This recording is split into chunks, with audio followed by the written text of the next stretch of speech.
very habitable man.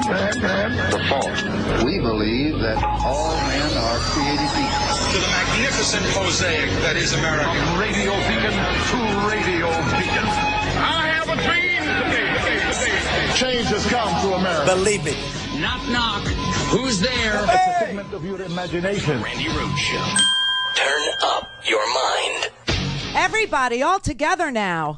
Ladies and gentlemen, leaders and fighters for freedom and liberty and the American dream, the best is yet to come. No wire hangers ever, Christina.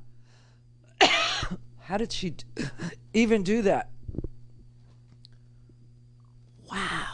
What was that? What is that? Did they go to the Benito Mussolini School for Speeches? Holy crap. What is that thing that's going on over there? What is that? I'm sorry I wasn't here yesterday. My significant other decided to crash his bicycle. Yeah, that's what he did. He crashed his bicycle and broke his pelvis. Isn't that fun? But I will tell you this, at least he won't make an excuse for not being able to, get an election later. Do you know what I'm saying? I mean, we have a president who the first thing he did after being officially nominated as the Republican nominee to be the next president of the United States was say that the election is going to be rigged if he loses. That is like going out on a date and saying to me, I'm sorry if I don't get an erection later. It's your fault. What the F? What is the... I mean, whatever happened to the party of responsibility and, prim and proper...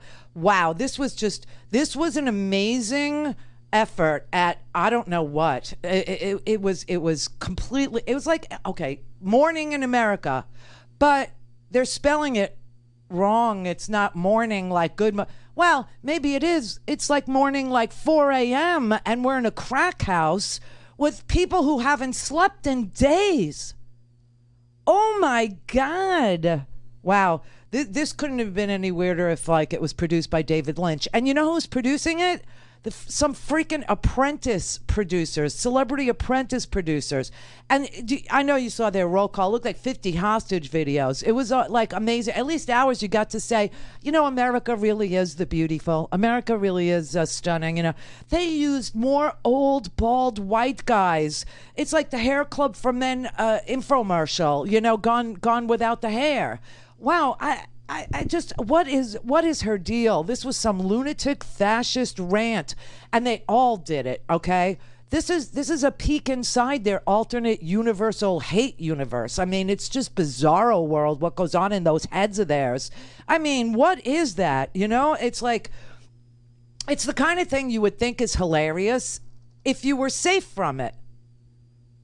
But it isn't hilarious. It's not. It's like when Howard called me and said, I really hurt myself. I'm in the hospital. And, we're in the COVID thing. You can't go to the hospital.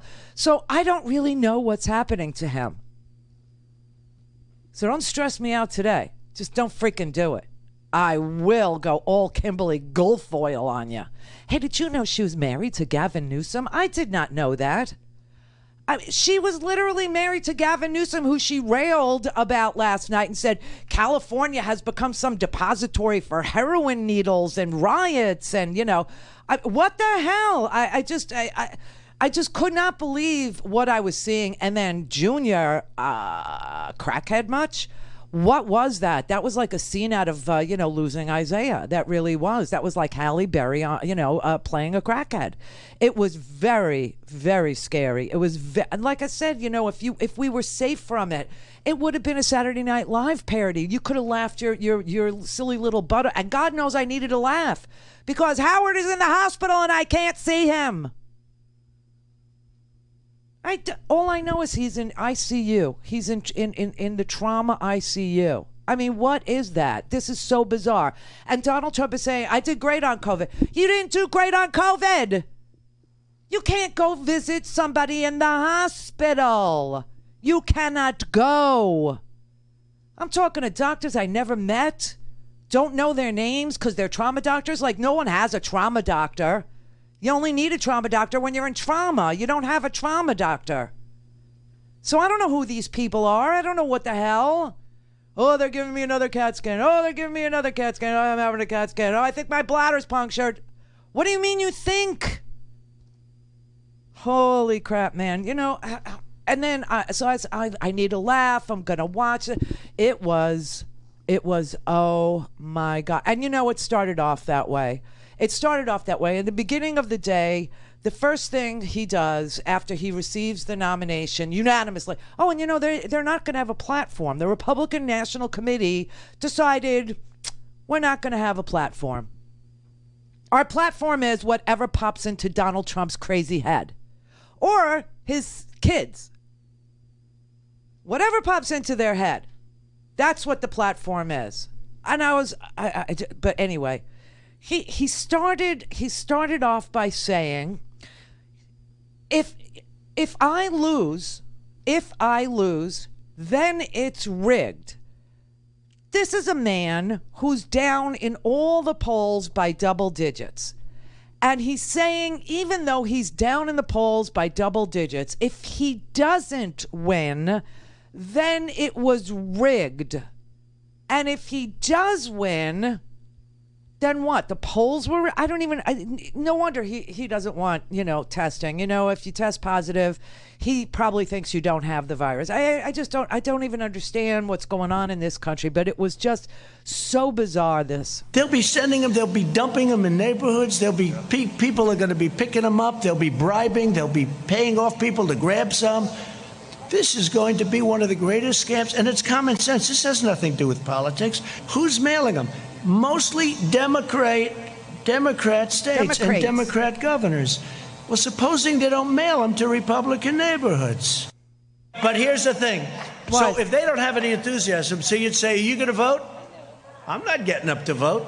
Okay, I want to watch television instead of vote. All right. But here's a ballot. It just got to you. And he opens it. Oh, here's a ballot. What the hell am I going to do with this thing? Who says that? And then they have somebody knocking on your door. And they're harvesting. Hey, have you gotten your ballot? Yeah, I have my ballot. You going to sign it? Well, if you want, I'll sign it. Here it is. Get out of here. That's the most honest way of doing it. Okay, that does not happen. That happened in North Carolina, and he actually defended the man who did it. And he was a good pastor, and he was a nice man. So it was a Republican operative who did that. Went into very rural, poor neighborhoods in North Carolina, and told people, "Sign your ballot, give it to me." I like I said, it would be hilarious if we were safe from it, but we're not. And these crazy freaking people. I mean, Don Jr. made a speech last night, coked out of his mind, I think, saying that the Confederates are our founding father. What twisted history class was he in? Our founders believed there was nothing more important than protecting our God-given right to think for ourselves. Huh. Now, the left, they're trying to cancel all of those founders. They don't seem to understand this important principle. In order to improve in the future, we must learn from our past, not erase it. So we're not going to tear down monuments and forget the people who built our great nation. Instead, we will learn from our past so we don't repeat any mistakes. First of all, this might have worked in Munich, 1938, or, in Rome, in the Colosseum, but not now. And Robert E. Lee is not our founder, okay? Robert E. Lee has never, it was so bizarre. It's going to be a long week for fact checkers. I feel so bad for PolitiFact. I feel so bad for Philip Bump, who does I feel so bad for Daniel Dale. Oh, my God.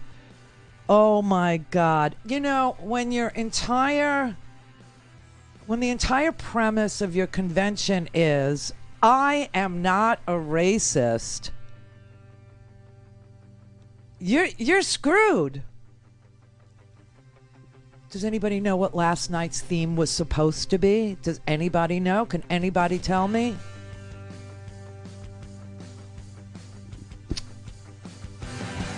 I don't know. All things Randi at RandiRhodes.com. Go for launch. Speaking truth to power, the Randi Rhodes Show.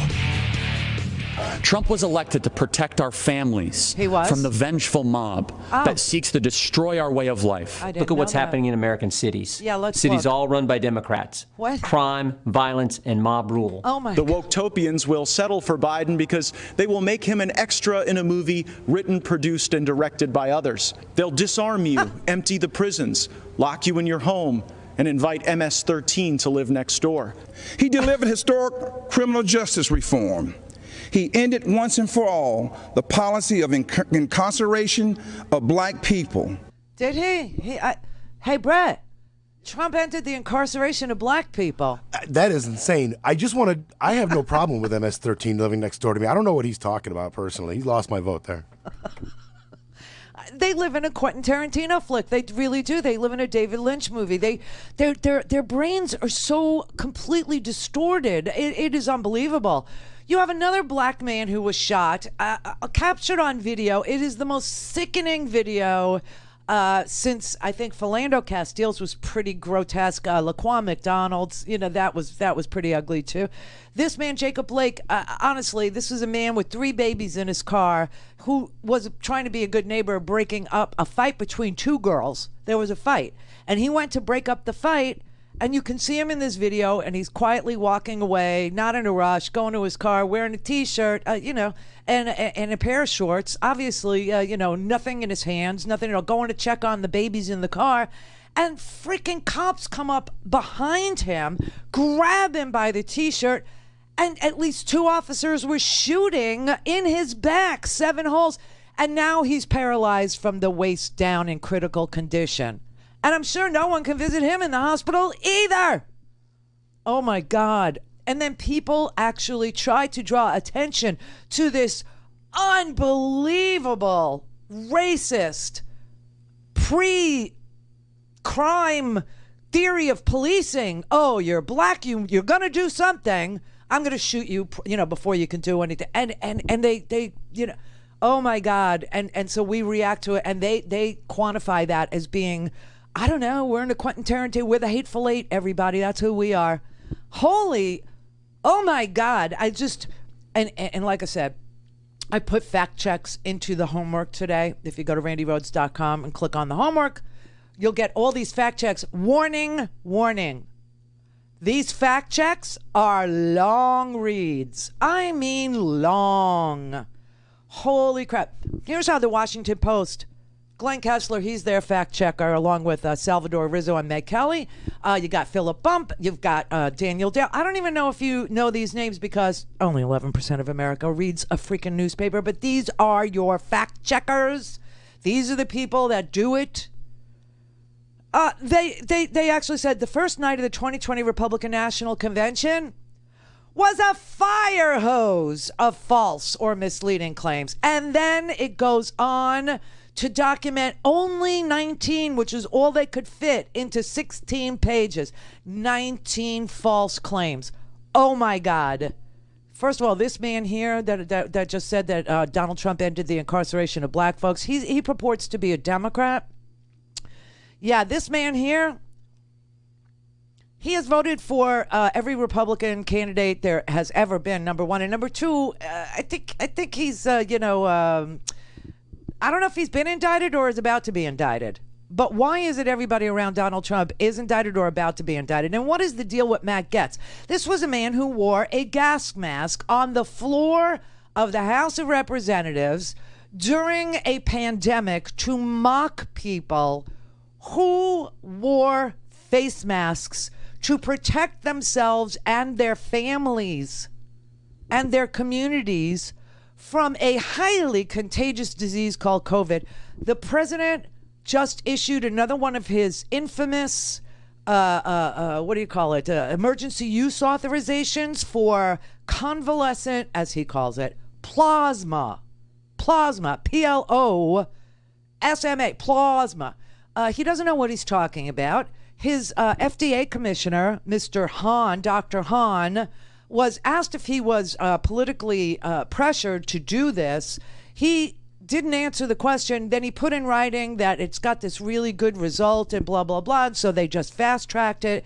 Turns out he had to walk it back. He got the numbers completely freaking wrong. He said 35% of the people that got this plasma recovered from COVID if they were given it early enough, and that is not true.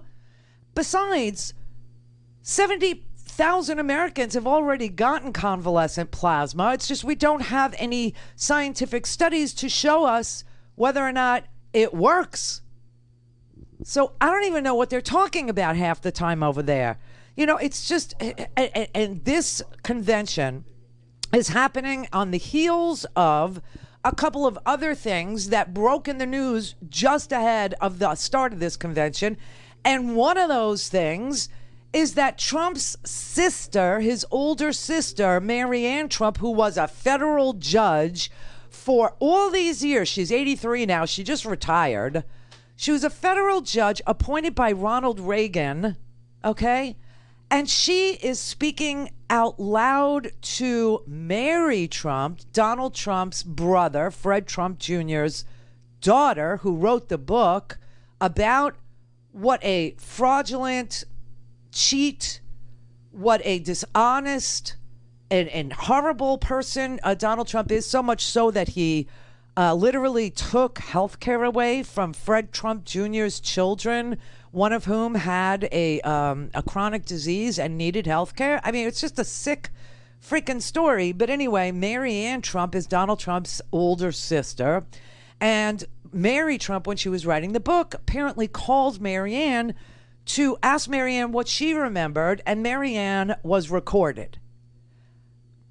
Now, Marianne's no saint either. Marianne actually said to Mary Trump that Donald Trump, his fixer back in the day, Roy Cohn, actually called Ronald Reagan to help her get a job as a federal judge.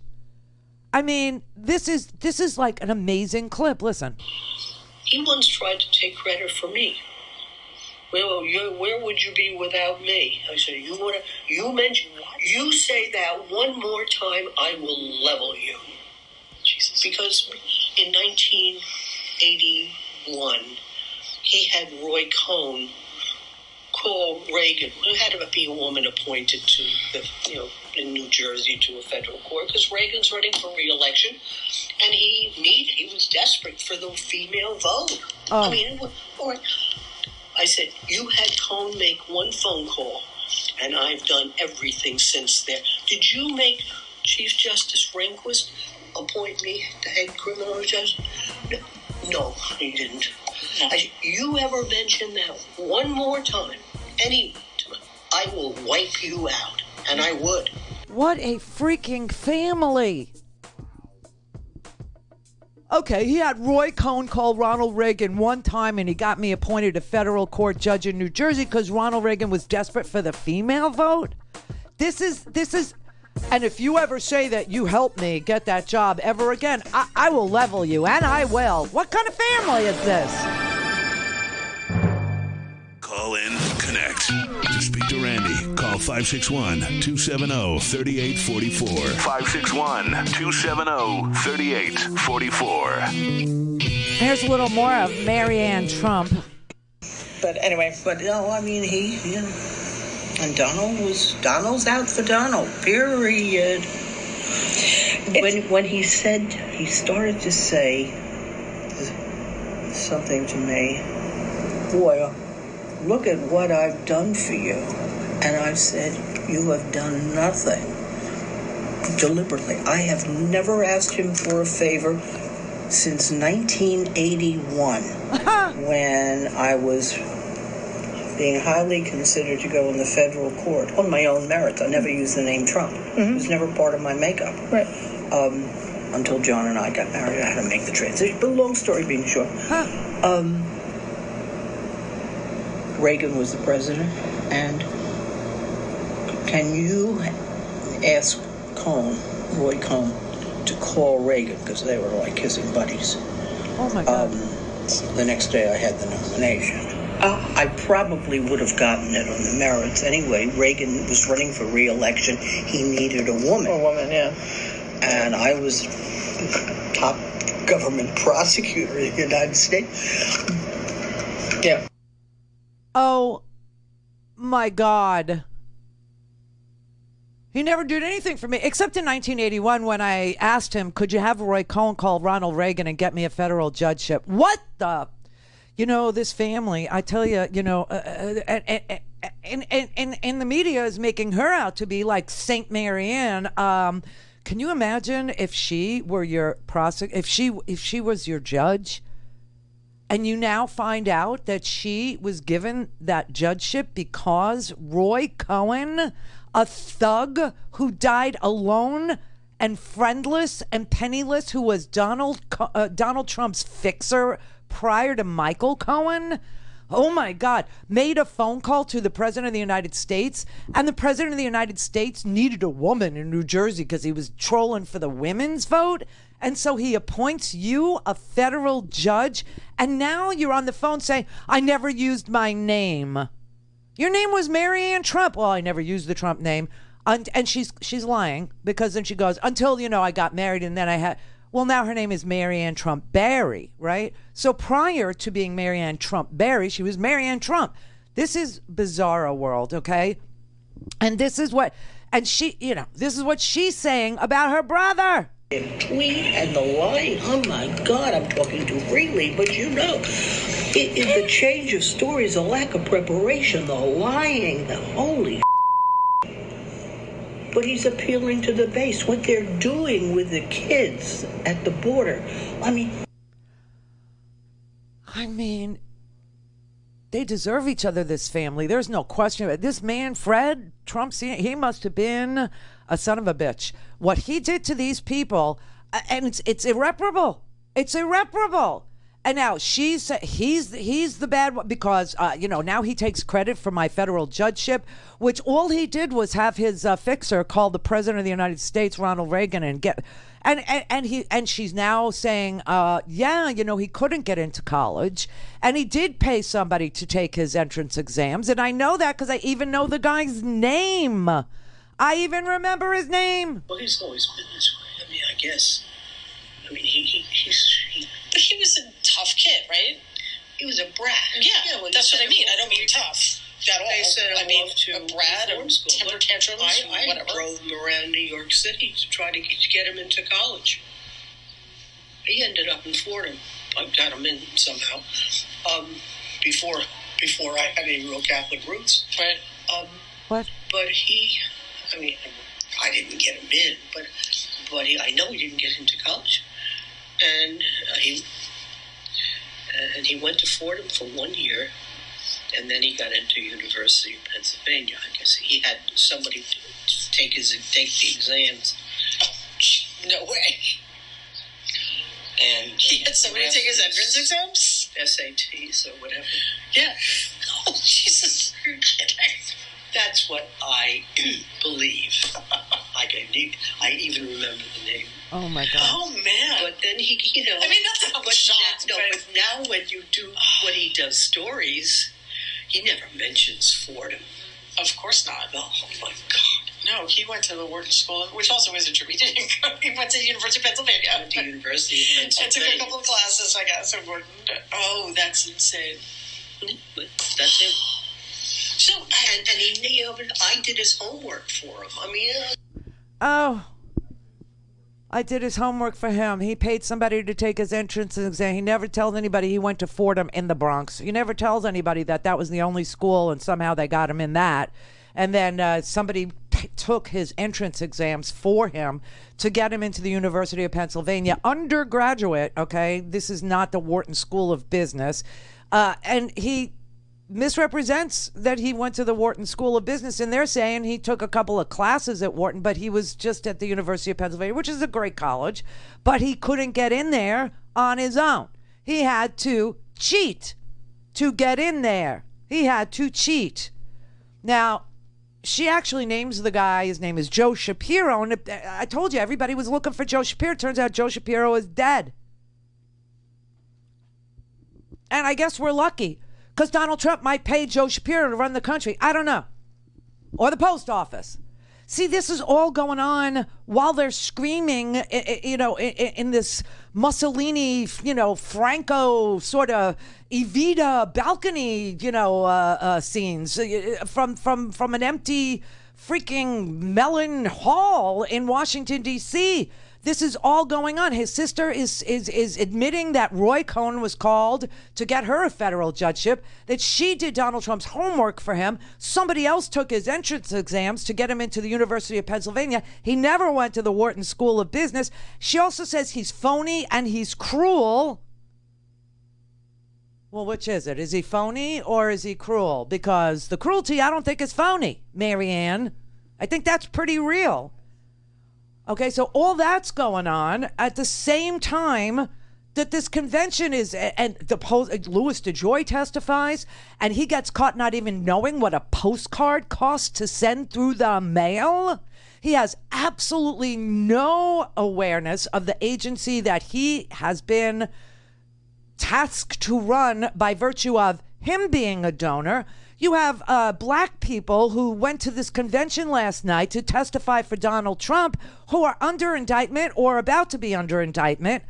And Kellyanne Conway finally freaking quits because her children are threatening to sue for their emancipation if she doesn't. I guess she wants to spend more time with reality now because her children are demanding that she do. I mean, this is I can't even explain to you what a cluster this is. This entire thing, his polls are, nobody trusts him. Like 30% of America believes anything he says, especially on COVID.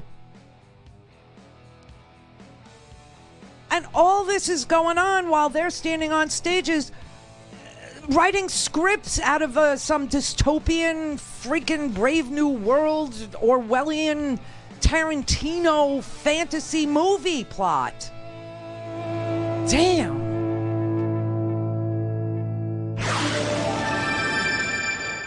It's the Randi Rhodes Show. To speak with Randi, dial 561-270-3844. That's 561-270-3844. What they're doing is using COVID to steal an election. Right. They're using COVID to defraud the American people, all of our people, of a fair and free election. And we can't do that. Oh my God! I just in my whole life I never saw a president this disconnected from what is really going on, or willing to say 173,000 dead people is something to be used. I don't even understand. This thing with the post office, obviously, now that there's a timeline and you can see what Louis DeJoy testified to yesterday, and he doesn't know what he's doing except that he knows how to break up. He knows how to destroy, logistics, because he's a logistics guy. He doesn't understand the postal service, and he doesn't understand it to be a constitutional service provided to the American people. That the first postmaster general was Ben Franklin. He has no earthly idea about the post office. He doesn't know what it costs to send a postcard. He doesn't know what anything is, But he does know that he needs to destroy it so that ballots can't make it to their destination in time to be rightfully counted, giving Donald Trump an avenue to contest an election. That's what he knows. And it's really pretty sick. I mean, this hearing yesterday, people were like, what are you doing? Why don't you just put back those machines that you took apart? He took out the readers from some of the sorting machines so that in Dallas, in the Postal Service offices in Dallas, they said, you know what? We're going to put these sorting machines back together. And they couldn't do it because parts were literally pilfered and taken, like the card reader, the readers that read the envelopes. This is just so disgusting. And, there was a ton of questioning about him yesterday, of him yesterday. You could always count on Katie Porter. She didn't even need a whiteboard for this dude. I mean, this dude was so easy to expose as a complete lackey of the president's and somebody completely disconnected and disinterested in the service that is the constitutionally mandated postal service. What is the cost of a first-class postage stamp? 55 cents. Yay. Just wanted to check. What about to mail a postcard? I don't know, ma'am. You don't know the cost to mail a postcard? I don't. What if I want to mail you said 55 cents for a first class stamp, but what if it's like one of those greeting cards that's a square envelope? Then what is the postage? I'll submit that I know very little about a postage stamp. Hey, what is the weight limit? You are more in the shipping logistics business. What's the weight limit for priority mail? 70 pounds. And what is the starting rate for U.S. Post Office, USPS priority mail? The starting rate for what? USPS priority mail. Starting weight, 14 ounces. No, the rate, the price. I don't know. I don't know. Do you know about, within a million or so, can you tell me how many people voted by mail in the last presidential election? No, I cannot. To the nearest 10 million? Is that a no, Mr. DeJoy? I would be guessing, and I don't want to guess. Okay, so Mr. DeJoy, I'm concerned. I'm glad you know the price of a stamp, but I'm concerned about your understanding of this agency. And I'm particularly concerned about it because you started taking very decisive action when you became Postmaster General. You started directing the unplugging and destroying of machines, changing of employee procedures, and locking of collection boxes. As a professor, I've always told my students that one of the most important rules in life is to read the instructions. Did you actually read and independently analyze the major overhaul plans before you ordered them to take effect?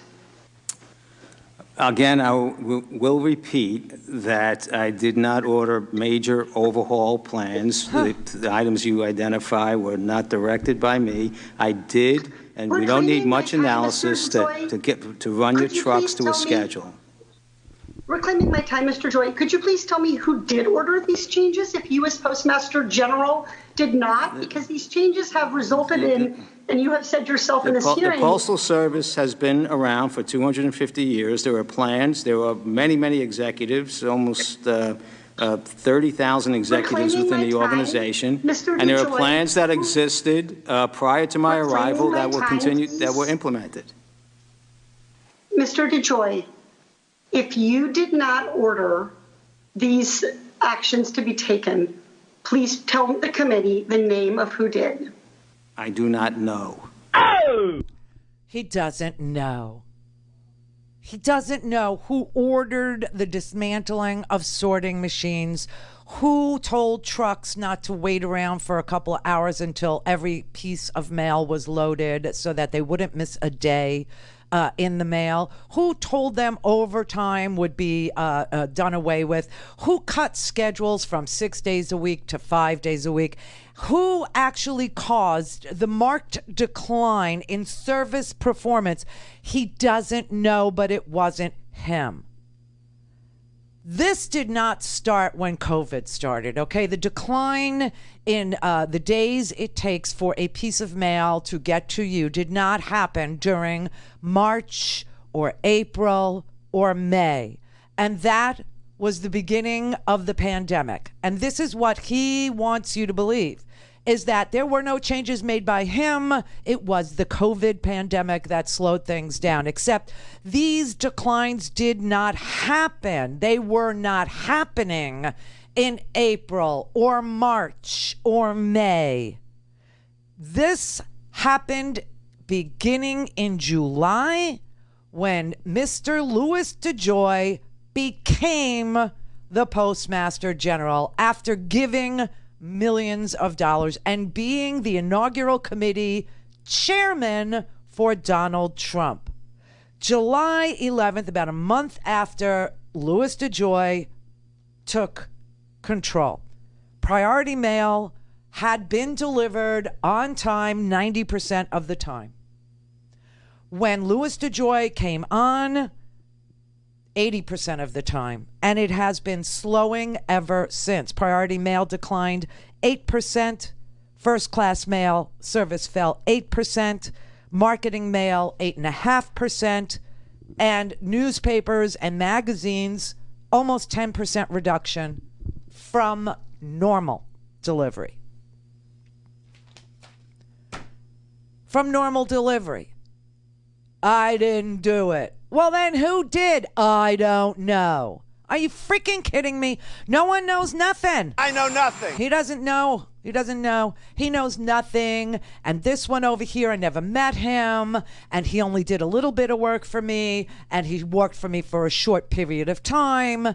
And this one over there, I didn't have anything to do with it. I mean, these people are world-class thugs. Thugs. This has nothing to do with anything but thugs. It's unbelievable. And he was asked, okay, so if you didn't do it, will you put the machines back?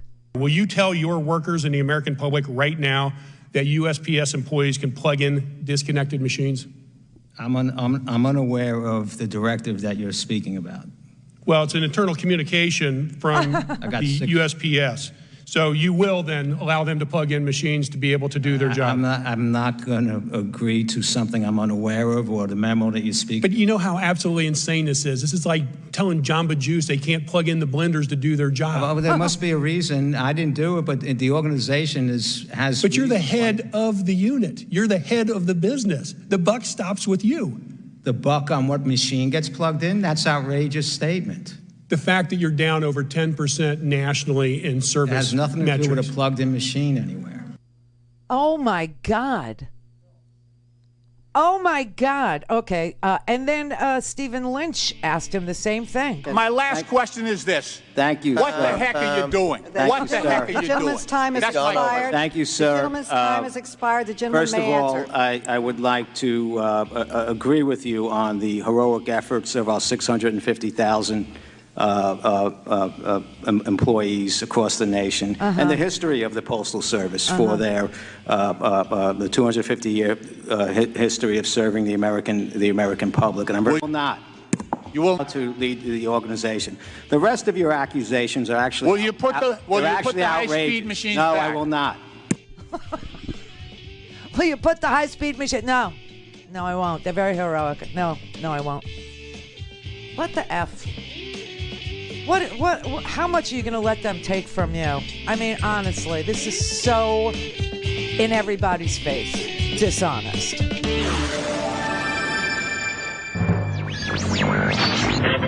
Mary had a little lamb. The fault. We believe that all men are created equal. To the magnificent mosaic that is America. From radio beacon to radio beacon. I have a dream. Change has come to America. Believe it. Knock, knock. Who's there? It's a figment of your imagination. Randi Rhodes Show. Turn up your mind. Ladies and gentlemen, leaders and fighters for freedom and liberty and the American dream, the best is yet to come.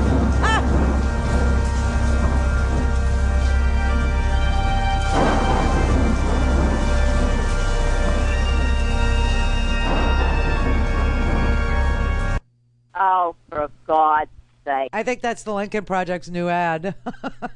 All I could think of when she was talking, just screaming yesterday, was no wire hangers ever, Christina. I buy you beautiful dresses, $300 dresses, and you put them on wire hangers? Oh, my God. What a hellscape this thing is. It's lunatic, fascistic stuff. And I had no idea, honestly, there's very few things that, bypass my little brain. But did you all know that Kimberly Guilfoyle, was married to the mayor of Los Angeles, Gavin Newsom? They were married for 5 freaking years. They were called like the new Kennedys. They were supposed to be like the new Kennedys. There's apparently some picture that makes its way around from a magazine that they were in together when they were married. She's wearing a black, a cocktail dress. They're laying on the floor of some hotel room together, it's just so weird. And she gave a speech last night that I swear to God, she must have watched either Evita or the History Channel, the history of Benito Mussolini, or the history of Franco, or something like this before she stood up and did this. They want to destroy this country and everything that we have fought for and hold dear. They want to steal your liberty, your freedom. What? They want to control what you see and think and believe so that they can control how you live. They want to enslave you to the weak, dependent, liberal, victim ideology to the point that you will not recognize this country or yourself. I only want $15 minimum wage. Randy, you a fan of The Office? Yeah, Sean is. Why? That is Dwight Schrute's speech to that's what he said. The salesman. It is. That's what he said. He made this. This is what Sean made. Okay. Blood alone moves the wheels of history. They want to steal your liberty, your freedom. I say to you, and you will understand that it is a privilege to fight. They want to control what you see and think and believe so that they can control how you live. We are warriors. Don't let them step on you. Don't let them destroy your families, your lives, and your future. Salesmen of northeastern Pennsylvania, I ask you once more, rise and be worthy of this historical hour. Ladies and gentlemen, leaders and fighters for freedom and liberty and the American dream, the best is yet to come. No war hangers! Oh! It's so unhinged. I mean, it's just so bizarre. Again, it could be parody if we were safe from it. But we're not. And whatever they say that liberals want, and $15 minimum wage is somehow going to destroy this entire constitutional democracy of ours? I mean, really? What's wrong with them? But whatever they say is what they're doing. I mean, it wouldn't be in their pea brains. They're not smart enough unless they were doing it. Donald Trump is breaking the Postal Service. Okay, that is happening. It's documentably true. You have people all over this country who work in postal centers who are saying, oh my God, there's like dead baby chicks everywhere. Oh my God, there's food and it's just sitting here and it's got gnats and flies. Oh my God, this particular postal center looks like Armageddon. You can't walk through it because things are piled high to the sky because it's not working. It's broken. Someone's breaking it. Oh my God, look, here are the machines out by the dumpster. Hey, we're going to put them back together. Oh, they walked away with the reader cards so that if we tried to put them back together, they would be worthless and useless. And then she gives some hellscape speech last night that is beyond parody. Okay, it's just, and he, her boyfriend is all cracked out of his mind. I mean, his eyes were like glazed and glassy, and he was unhinged too, the two of them. Somebody said, this is the first time I ever had to turn down the volume on C-SPAN. Chuck Ross, who works for freaking Daily Caller, he said, I heard Kim Guilfoyle's speech and my TV's not even on. They are shouting at the rain, man. They are literally shouting at the rain, trying to paint a hellscape that Joe Biden. Well, Joe Biden is some far-fangled, socialist. Are you kidding me? Joe Biden. They're running the same campaign they would have run against Bernie Sanders if Bernie was the nominee. They only had one trick in the bag. And the whole trick in the bag was to say they're destroying democracy while they destroy democracy. They're trampling on the Constitution while they trample on the Constitution. That was always going to be they're rigging an election. This is the same campaign he ran in 2016, except this year they didn't. He's so lazy. He didn't even bother to do a platform. They didn't even bother to do for the first time ever. They didn't even bother to lay out their principles. He can't articulate what he will do in his second term, but she's telling you right there, and so's his his impotent little son. They're all telling you. You won't recognize this place. You won't recognize it. Freedom of speech? Oh, please. The press is the enemy of the people. I mean, this is real fascist stuff. And it's just freaky because right before this happened, you had, like I said, Kellyanne Conway finally in the middle of the convention. She resigns because her kids, I swear to God, her kid, I don't go there, okay? Because her oldest kid, I think, is 15. And I'm not going to play a 15-year-old. I'm just not.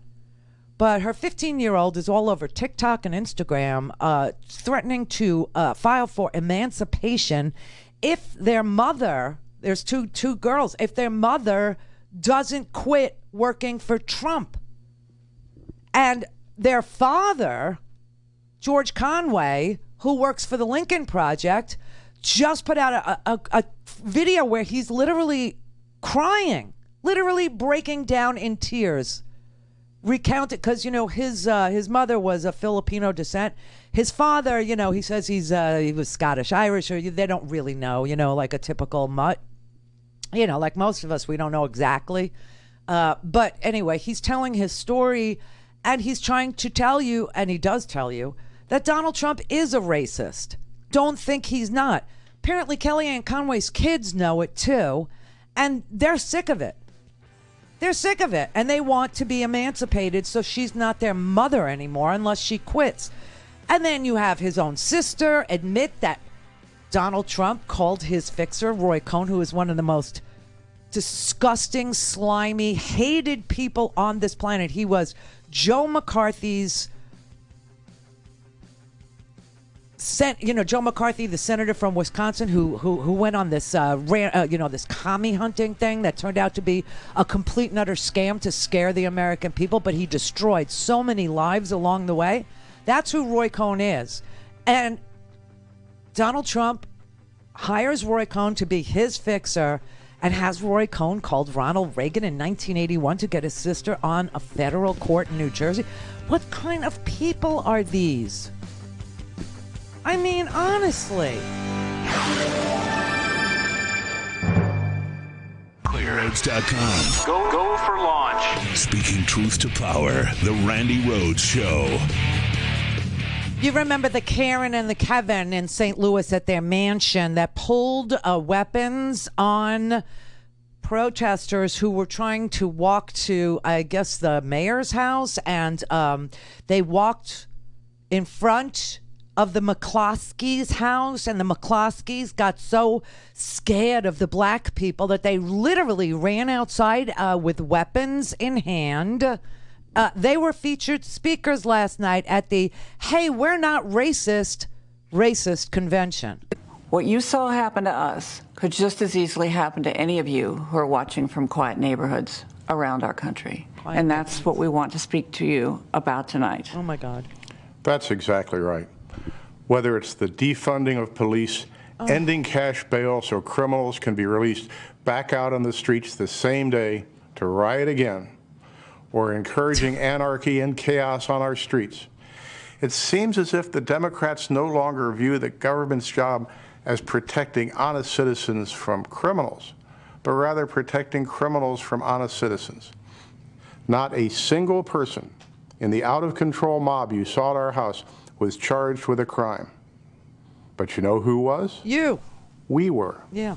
They've actually charged us with felonies for daring to defend our home. From what? On top of that, consider this. The Marxist liberal activist leading the mob to our neighborhood stood outside our home with a bullhorn screaming, "You can't stop the revolution." Just weeks later, that same Marxist activist won the Democrat nomination to hold a seat in the U.S. House of Representatives. In the city of St. Louis, that's the same as winning the general election. That Marxist revolutionary is now going to be the Congresswoman from the 1st District of Missouri. Yay. These radicals are not content with marching in the streets. They want to walk the halls of Congress. They want to take over. They want power. This is Joe Biden's party. These are the people who will be in charge of your future and the future of your children. They're not satisfied with spreading the chaos and violence into our communities. They want to abolish the suburbs altogether by ending single-family home zoning. This forced rezoning would bring crime, lawlessness, and low-quality apartments into now thriving suburban neighborhoods. President Trump smartly ended this government overreach, but Joe Biden wants to bring it back.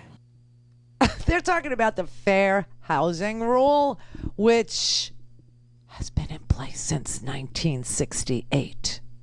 Donald Trump was accused of violating the fair housing rule when him and his daddy refused to rent to black people in Queens. Remember that? And the court said, you're guilty of doing that, and you need to put in the newspaper that you are a fair, equal housing, provider, that you rent to all people. And months later, they got caught denying black people apartments again. That's what the McCluskeys are referring to, a 1968 rule that guarantees fair housing access for all people. Now, they have been charged with 1 felony count each of unlawful use of a weapon. The other guy, Vernon Jones, that stood up and said Donald Trump and incarceration of all black people, that guy is about to be convicted too. He was fined already almost $30,000 in punitive damages in 2011. He also created a hostile work environment, practiced. This black man that stood up and said that Donald Trump is, ending all incarceration of black. He had a hostile work environment, racial discrimination, bid rigging in DeKalb County. I mean, they're all crooks. Everybody that stood up there has been somehow charged with a crime or is even. Listen, Eric Trump was just subpoenaed by the district attorney in New York for inflating their assets when it was for a loan, and deflating their assets when it was for tax purposes.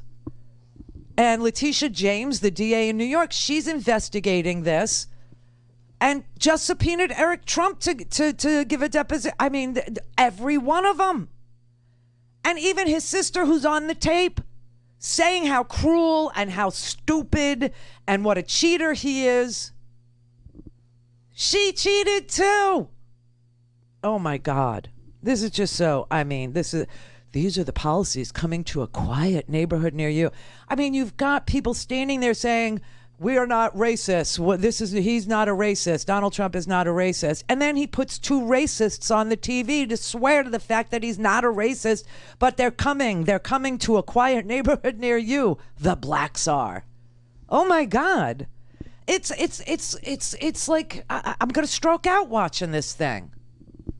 I don't want to watch it, but we have to watch. I have to watch it. Well, because honestly, this is being broadcast to millions of people, and the lying and the mischaracterization and the projection of what they are doing onto somebody else. They're never, it's never them. It's never them. It's always somebody else that's doing it. Somebody else is slowing down your mail. Somebody else is creating problems in your neighborhood, not police that are randomly killing black people.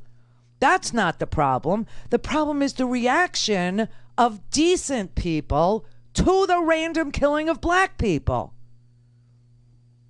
It's unbelievable. And Kimberly, Holy crap, man. What an opportunist this woman is. So her ex-husband turns out to be the mayor of Los Angeles, and she gives a speech about how Los Angeles is full of nothing but, heroin needles? That's what she said. It used to be, I'm not going to scream like she did. It used to be a place of immense wealth, immeasurable innovation, immaculate environment. Democrats have turned it into a land of discarded heroin needles, riots in the streets, and blackouts in homes. They are having wildfires, Kimberly. I mean, this is, and her ex-husband is Gavin Newsom. This whole game has got to be called for cheating. It just does. Robert in Florida. Hey, Randy, love you so much. Thank you. Hey, my best there, Howard. I hope you're hearing this, Howard. I hope you heal quick and Thank get you. out of there. Yeah, it's freaky. Yeah, I wanted to say this, a few things. His sister talks about how he cheated his way into college. Well, that cheating your way into college was a way to get out of the, avoiding going to the service, the draft during that time. Yeah. So I'm thinking that's a crime right there, number one. And then I was thinking maybe Howard can research this since he's on his ace over there. He could read something up and, hey, Howard, find out if being a 4S person meant you were disqualified from any public service. Because in 1968, if you were 4S, and you said, well, you couldn't get a job at the post office, you couldn't get, you couldn't have any, you could be a library person, so should be excluded from being president. Yeah, I know, but there are no qualifications for being president, except you have to be 35 years old and a natural-born citizen.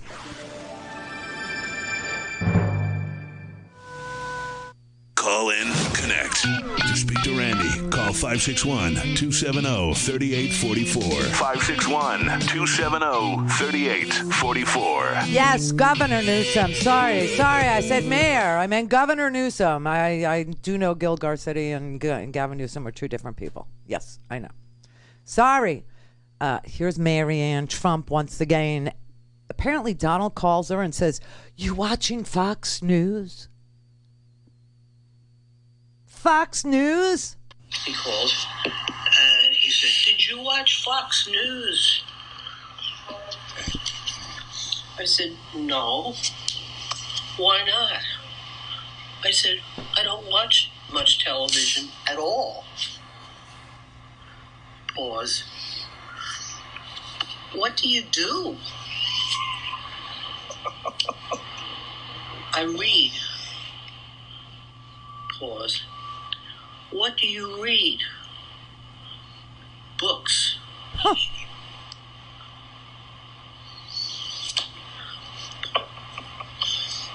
"You don't watch Fox?" What a sick, twisted family. Oh my God, they're all so bizarre. They are just all so crazy. So the McCloskeys everyone who's been indicted, everyone who's been fined for fraud, everyone who has ripped off a city, bid rigging, anybody who has, a pledge to destroy the Postal Service, anybody who has, said, "Oh, don't worry, I will give emergency authorization to hydroxychloroquine as your FDA director," with no evidence that it works or that it's not harmful. They can all work for Donald Trump. It's just, it's so amazing that there are still people in this country that will follow him off this unbelievable fascist cliff. I don't even understand it, except to say people must be so frustrated in their own lives. And no one could be more frustrated than I am today, okay? No one. Howard's in the hospital. I can't go in the hospital because of COVID. So you can't, when you see somebody, go into an ambulance, you got to realize that could be the last time you ever see them. It is so unbelievable because of this man being a complete and utter failure in protecting and defending the American people. And still, when they poll the question, is 170 some odd thousand deaths in America from this single virus, the leading cause of death in the United States, is it acceptable you're still going to get 30% of Americans saying, yep, it's fine. It's fine. And I don't understand how we got this stupid.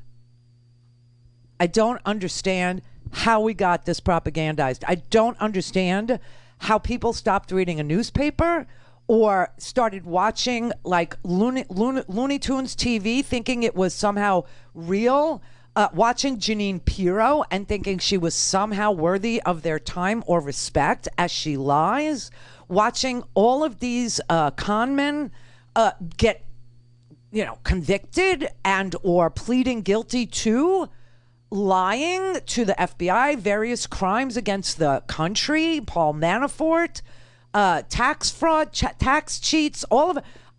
And they will take their word over people who literally fact check, people who literally work for a living, people who actually read books, people who actually read a newspaper, people who actually understand and can orient themselves in the world in which we find ourselves.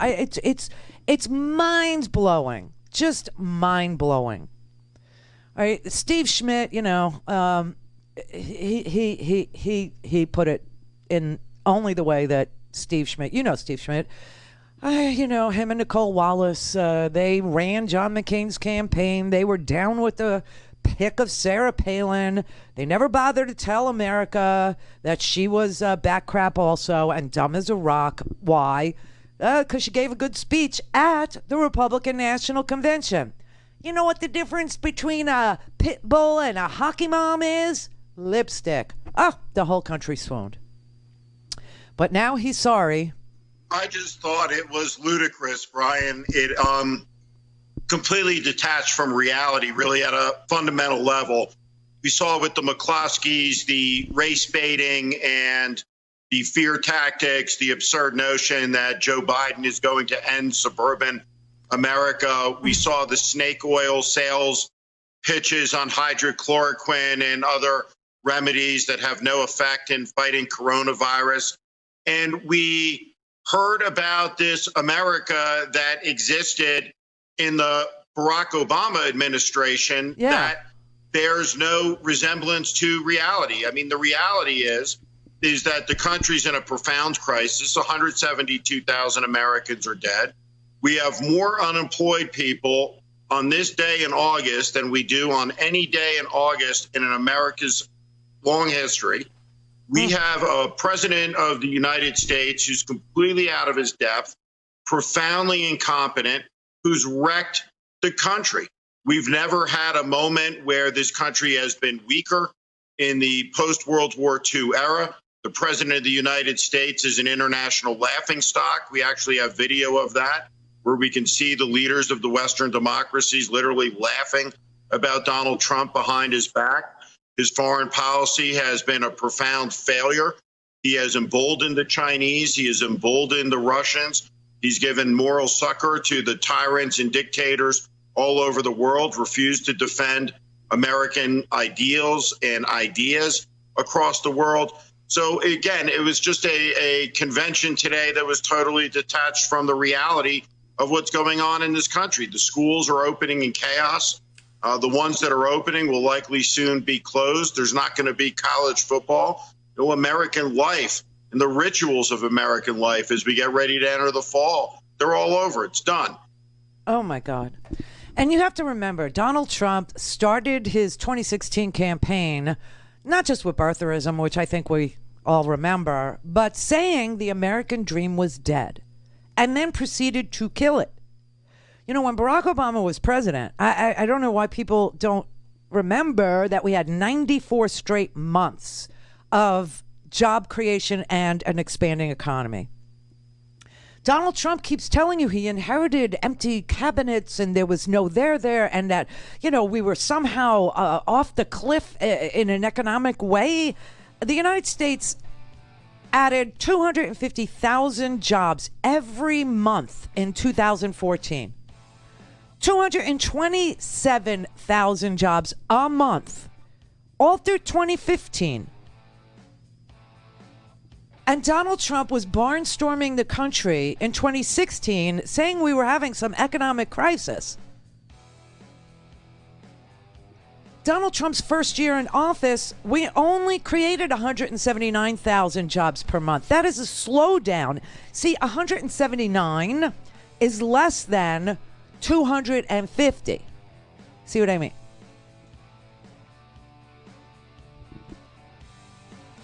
It was always lower than Barack Obama's job creation record in 14, 15, and 16. Always. This is fiction. This is the Randi Rhodes Show. To speak with Randi, dial 561-270-3844. That's 561-270-3844. Okay, this is really stunning. This is Kellyanne Conway's husband, George Conway, who made this piece telling his story and what he knows about Donald Trump's racist nature, let's call it. And he hashtagged it under unfit. And he literally broke down crying as he was telling this story. My mother came from the Philippines. She came to the United States in the late 1950s. So I'm half Filipino, and the other half is some mixture of Irish, Scottish. You know, I'm a classic American mutt. I think of myself as an American, and I just assume people aren't racist. And I tend to forget that, well, some people are. And that's sort of the lesson with Trump is I just gave him the benefit of the doubt. These are people that if they don't like it here, they can leave. But what he said about those members of Congress, it brought back that memory of the one time I really remember, wow, there really are people like that here. I was with my mother when I was a teenager in a parking lot in Massachusetts when somebody said to her, "Go back to your country." Sorry. And I found that to be, and it came home to me then. This man is a racist. He is evil. The Democrat Party is now being led by 4 left-wing extremists who reject everything that we hold dear.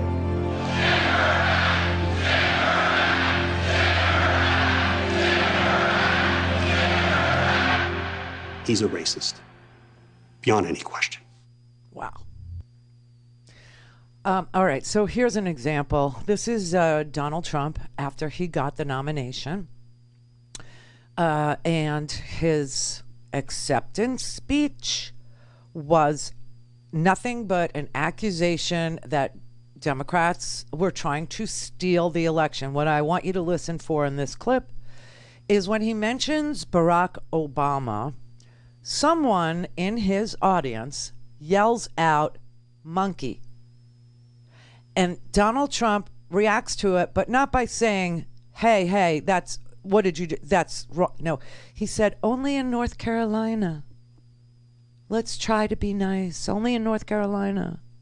They're trying to steal the election from the Republicans. That's what it means. In a very, very nice way, I will tell you, they are trying to steal the election, just like they did it last time with spying, and we caught them, and that included President Obama, and that included... You heard it? Did you hear it? Let's be nice, Biden. This could only happen in North Carolina. Let's call Barack Obama monkey. This is his base. And Al-Qaeda means the base in Arabic. This is the base. These are some of the most intolerant, disgraceful, ignorant people that we have in our country. And instead of saying, let's elevate ourselves, let's talk to the people who don't have, any college, like me. And let's show them that even if you didn't get a chance to go to college, even if you were born to, two parents that struggled so hard and just couldn't find a way to get you, there's a way for you to do well in America. No, instead he aggravates the problem over and over and over and plays to the ignorance and encourages more of it and brings out the darkness and the worst in those people. And I'm one of those people because I didn't have a chance to go. I didn't even really graduate high school. But if you put your mind to something, and if you want to know, and if you want to grow, and if you want to read a book, and if you want to understand it, and if you need, somebody to explain it to you, the idea of this country is that you can do that. You can do it. The theme that I asked you to name for me last night was Land of Promise. So why did that convention come off like Land of Threats? Because that is what they presented last night. Threats. One threat after another threat after another. Your suburbs, or black people are going to move in next door. The couple of people that he could look. Tim Scott is the lone black Republican, and he was given a chance to speak. And, he did okay. Herschel Walker, you may have seen Herschel Walker last night. First of all, Donald Trump bought, the New Jersey Generals in the USFL, a league that was so much mismanaged by Donald Trump that it doesn't even exist anymore. And Herschel Walker has apparently known Donald Trump for all those years since. And he tried to say last night, and that's why I say if the theme of your entire convention is, I'm not a racist, people aren't going to hear the not part. It's going to be inaudible. But Herschel Walker tried last night to say Donald Trump is not a racist because I remember, and this was the story he told, I remember years ago when Donald Trump's children were little, my family was going to take them to Disney. And at the last minute, Donald Trump said, oh, I'll go too. And he ended up going in a business suit to Disney, doing the It's a Small World After All ride. The little boat ride that you do. That is a very low bar, Herschel, to show up for your children once 30 years ago. And that was the best he could do. And he tried. He really tried. And the Fox people, we want Herschel Walker on an endless loop. That was the best speech ever. The bar is so low for this family that a 30-year-old memory of Donald Trump, who couldn't even commit to going to Disney with his kids, but at the last minute said, oh, well, I'll go, and goes in a business suit because he's so busy, like we're all not so busy. And ends up going in. This is the best memory he could produce.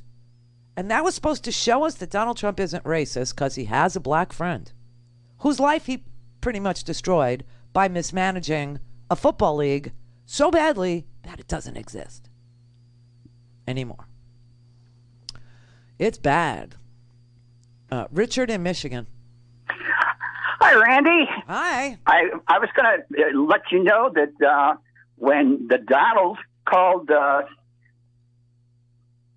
Elizabeth Warren Pocahontas, he obviously is too stupid to know that she's a princess. He was giving her a compliment.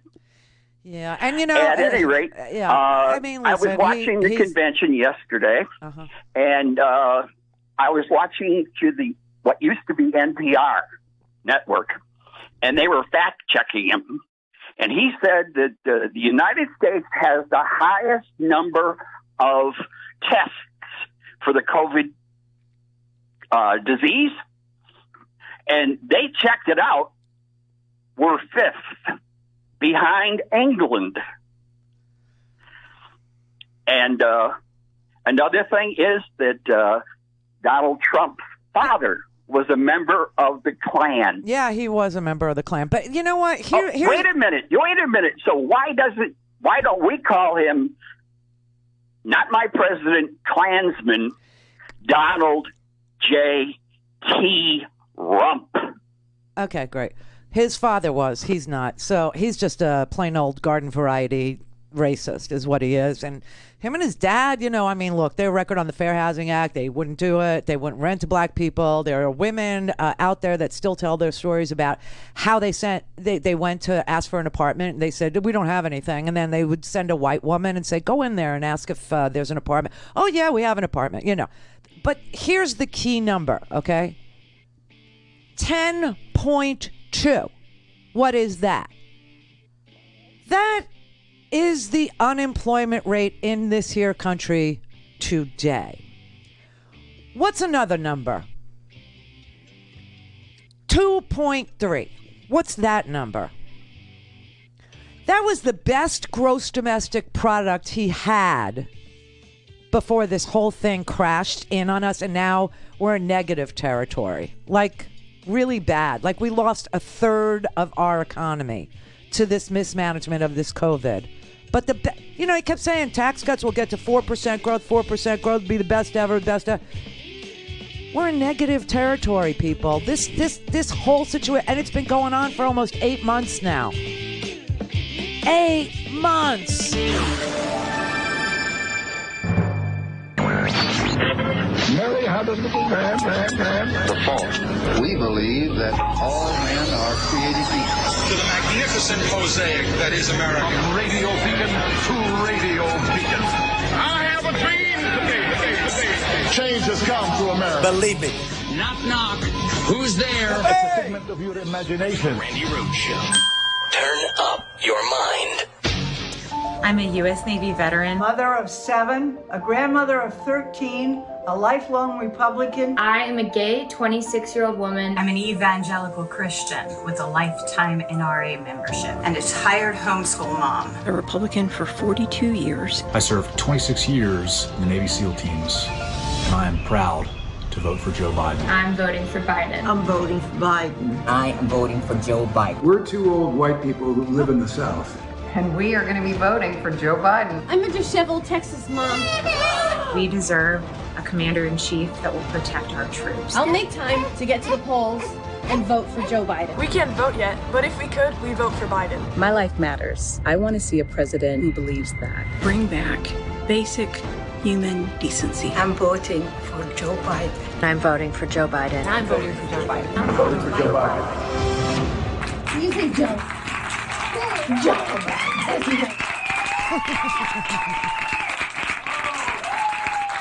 I'm voting for Joe Biden. Oh, man. So the president is in Kenosha meeting with law enforcement and defending Kyle Rittenhouse. Yeah. Saying there's some conspiracy going on airplanes with black-clothed, rigged, geared up guys traveling, from place to place, causing murder and mayhem on the left. Holy crap. There's so much that went on yesterday. He did a presser. He was asked a whole bunch of questions. He lied. He dissembled. He made stuff up. And then he went on Laura Ingraham's show and lied and dissembled and made stuff up and actually said things like Rand Paul was beaten up really badly and there are guys sitting on planes and that the police, sometimes they choke like when you're golfing and you miss a 3-foot putt. I mean, this was craziness. This was so unhinged, even for him. And that's saying something, man. That is saying something. So where the heck to start? All right, let's start with this press conference that he had yesterday, because I'm going to play you what he said, then I'm going to show you actual video of what happened, and I'm going to keep doing it. To show you how this man, and we'll get calls from people that say, he doesn't lie. Are you freaking out of your mind? He doesn't lie.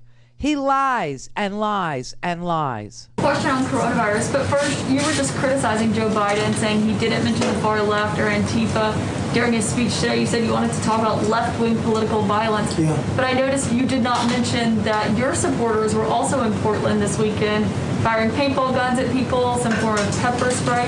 So do you want to also take this chance to condemn what your supporters did? Well, I understand they had large numbers of people that were supporters, but that was a peaceful protest. And paint is not, and paint is a defensive mechanism. Paint is not bullets. Your supporters, and they are your supporters indeed. Oh my God! Shot a young gentleman who and killed him, not with paint, but with a bullet. And I think it's disgraceful. Does he sound more, I mean, especially if you're listening on the radio, doesn't he sound more and more like Christopher Walken in True Romance? And your son, the idiot, had his license in his hand. I mean, he sounds like a person playing a mobster on television. All right, I'm sorry to have to subject you to him. These people, they protested peacefully. Peacefully. They went in very peacefully. And I'll tell you what they're protesting. They're protesting when they turn on television or read whatever they may be reading, and they see a city like Chicago where 78 people were shot and 13 died, or a city like New York where the crime rate has gone through the roof, or a city like Portland where the entire city is ablaze all the time, and a mayor says, we don't want any help from the federal government. When these people turn that on and they see that, they say, this is not our country. This is not our country. That was a peaceful protest, totally. But it was a supporter of yours, Mr. President. Yeah, go ahead, please. It was a supporter of yours, Mr. President. Are you going to condemn the action? It was a supporter of yours, Mr. President, who killed someone that is accused of killing two people. It's a supporter of yours. Are you going to condemn the actions of vigilantes like Kyle Rittenhouse? Well, we're looking at all of it. That was an interesting situation. You saw the same tape as I saw. And he was trying to get away from them, I guess, it looks like. And he fell, and then they very violently attacked him.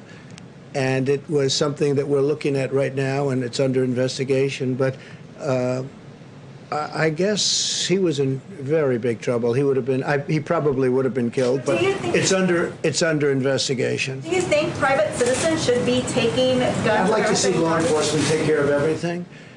I think everything should be taken care of, law enforcement. But again, we have to give our cops back, our police back, their dignity, the respect. They're very talented people. They're strong. They're tough. They can do the job. But we've taken it away. We don't want to have. When somebody makes a mistake, he chokes, or in some cases you have bad cops, so we have to take care of that. In other cases, they choke. They choke. You got that, boys in blue? He says you choke. All right.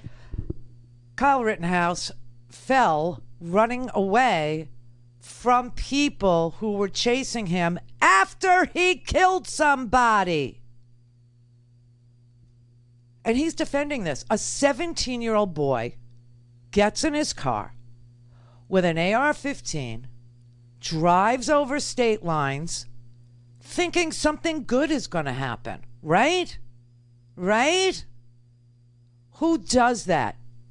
Who does that? What 17-year-old kid straps on a long gun and travels to another state thinking this is going to turn out well? I mean, this is ridiculous, okay? Then he says the police choked. Then he tells you that, oh, he fell. He fell because they were running after him because he had already shot somebody in the stomach. And here's what he's showing you. His supporters, they came in peacefully. They didn't come with an intent to agitate. They didn't come with an intent to exacerbate or to provoke. No, they came peacefully, right? And because they used non-lethal agitation tools, non-lethal provocation, he doesn't see anything wrong with this. There they are, peaceful. That's very peaceful. Mace. That's what he's defending. That's what the President of the United States is defending. And he's defending a murderer who's been charged, okay? Who's been charged with killing two people, wounding another, and carrying a weapon he was not permitted to have because he was 17 years old. And his attorney, Kyle Rittenhouse's attorney, is going to argue that Kyle believed he was part of a well-regulated militia. This is crazy. This is absolutely crazy, okay? Then he says Rand Paul also took a beating. They had, the Republican National Convention, and there were protesters in Lafayette Square, 3 blocks away from the White House. 3 blocks away. Not even permitted anywhere near the White House. Okay? So the protesters had signs and drums, and they were speaking loudly. They had, but they didn't do any violence at all. The President of the United States says not only was Kyle Rittenhouse in danger for his life after Kyle Rittenhouse had shot somebody, and he probably would have been killed, but also Rand Paul took a really bad beating. Well, we're going to show you Rand Paul's really bad beating. Then we're going to show you Rand Paul talking about his really bad beating and his wife talking about how terrified she was of the protesters. At RandiRhodes.com. Go for launch. Speaking truth to power, The Randi Rhodes Show. What they did on Thursday night at the White House, just outside of the White House, to people that came from all over the world is a disgrace. It's a disgrace. And frankly, the mayor, Democrat mayor, Mayor Bowser, should have done a better job. She did a very poor job. But at the same time, we had the police were very brave. They helped Rand. I guess it started off with 2, and they took a beating, if you can believe this. They really took some heavy hits. 1 went down, but got right up. And 2 others joined them, and they were able to get Rand and Kelly through.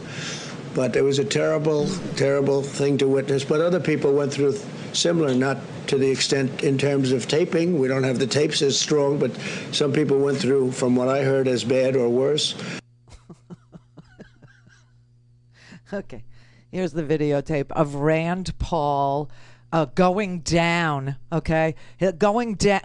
What you're going to see in this video are Rand and his lovely wife, Kelly, leaving the White House and going right through the area where the protesters are with police escorts who are using bicycles as a moving barricade to protect Senator Rand Paul. And nothing happens.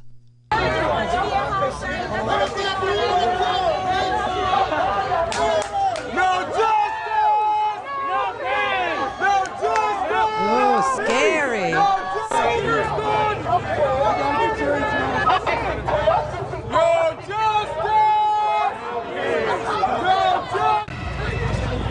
And here they are walking with the police and media.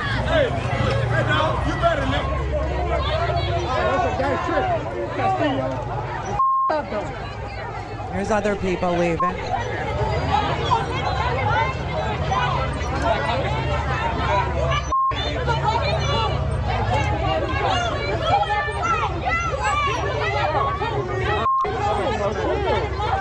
Are you frightened, Joe?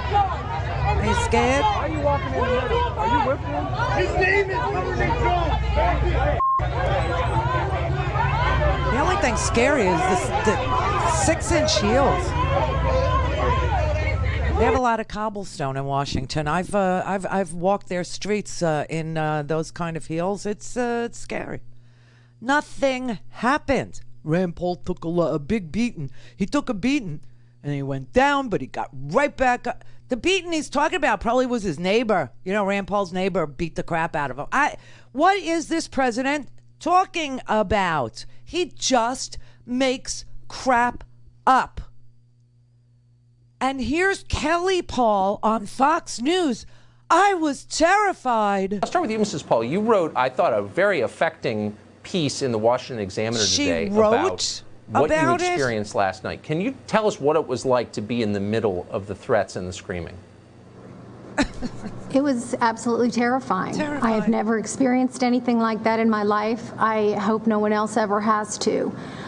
we felt completely powerless. Before some of the video that I think you have shown where the police with the bikes were kind of creating a moving barricade for us. Yeah, they did. In the minutes before the police with the bikes showed up, we were completely encircled and surrounded, pressed up against two cops who we were surrounded by people who were screaming in our faces, yelling that they were going to F us up, screaming, say her name. And at one point, you know, at first I was trying to look in their eyes and trying to have any kind of reason or see someone as a human being, and I realized they did not see us as human beings. We were Trump supporters, so they absolutely despised us. Even though if we were ever in a situation and maybe could have talked to some of those folks and they knew about Rand's background in criminal justice reform and the things that I've spoken out on, we could have had agreement.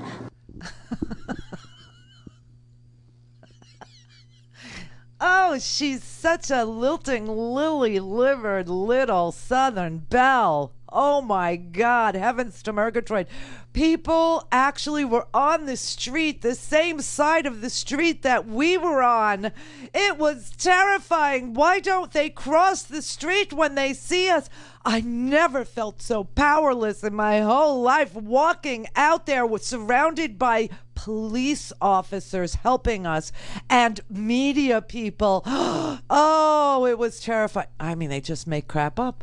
This is so unbelievable. They just make crap up. Meanwhile, okay, the mayor of Portland, he went out on the street to see what was going on in his city back in July. Remember that? He went out on the street back in July, and the police tear-gassed the mayor. They tear-gassed him. And he didn't say, I was never so scared in my whole life. He said, it stings, it burns, it's not pleasant. I'm not going to lie. It stings. That's the mayor. It's hard to breathe. And I can tell you with 100% honesty, I saw nothing that provoked this response. It's nasty stuff. I'm not afraid, but I am pissed off. What are you pissed about? This is a egregious overreaction on the part of the federal officers. There was nothing that I saw anybody do that warranted this reaction. And all it's doing, as you can see, it hasn't stopped the threats. So they fired munitions, they fired tear gas. Okay, he wasn't scared. I'm not afraid. I'm just pissed. What are you pissed at? Because these freaking police that Trump called in here are gassing everybody. That's what's making me angry. These protests were waning. They were on the downslope, and then he agitated it. He actually pulled these people in here and told them gas them all. And he wasn't afraid. But she was terrified. Listen, I'm telling you something. I've been accosted on the streets in Washington.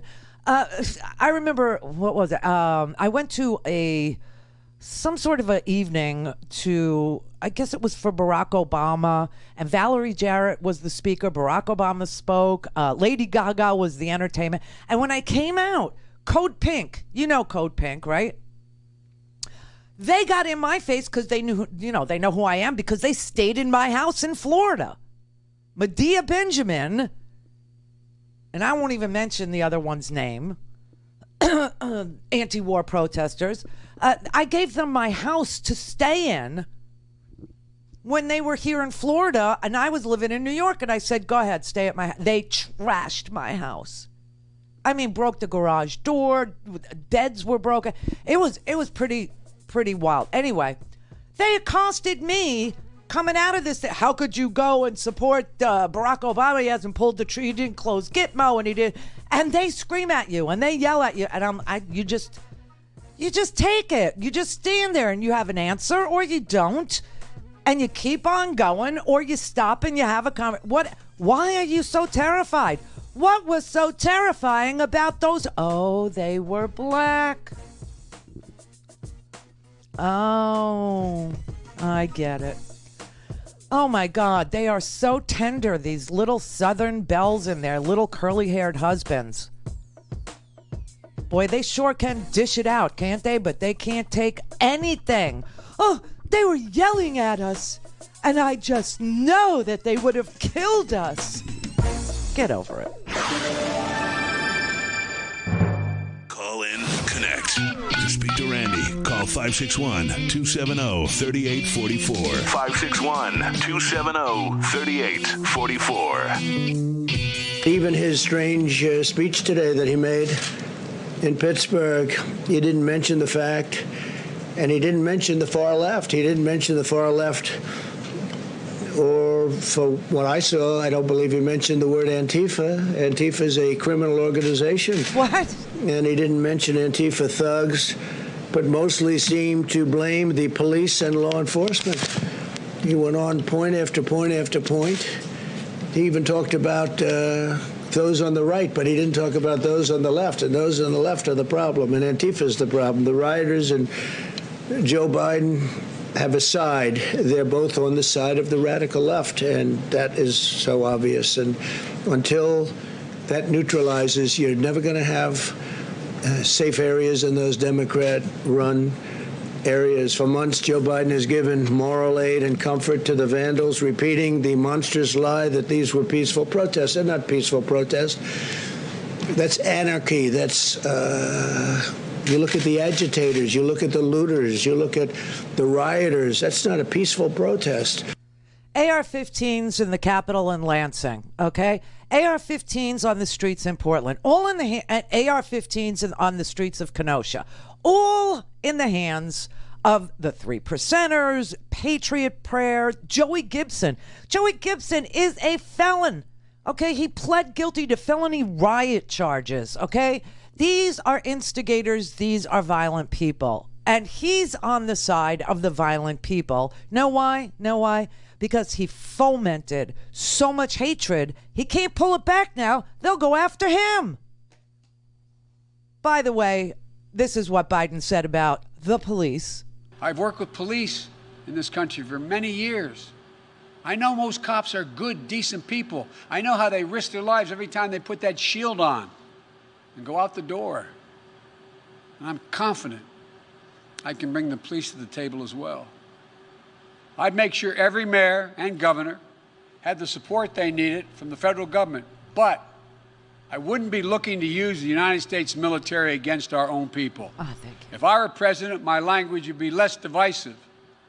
I'd be looking to lower the temperature in this country, not raise it. I'd be looking to unite the nation. But look, if Donald Trump wants to ask the question, who will keep you safer as president? Let's answer that question.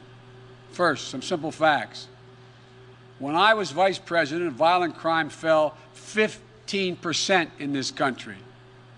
We did it without chaos and disorder. And yes, we did it with Democratic mayors in most of the major cities in this country. The murder rate now is up 26% across the nation this year under Donald Trump. Do you really feel safer under Donald Trump?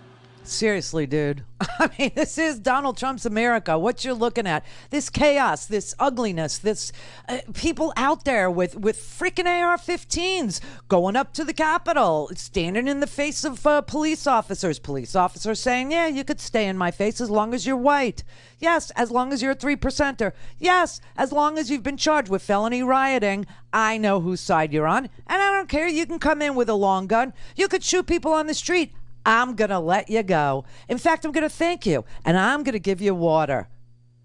This is what the militia said. The militia said, I'll tell you what the cops told us. They said, we're going to push the protesters toward you, and then we're going to leave because you know how to handle them.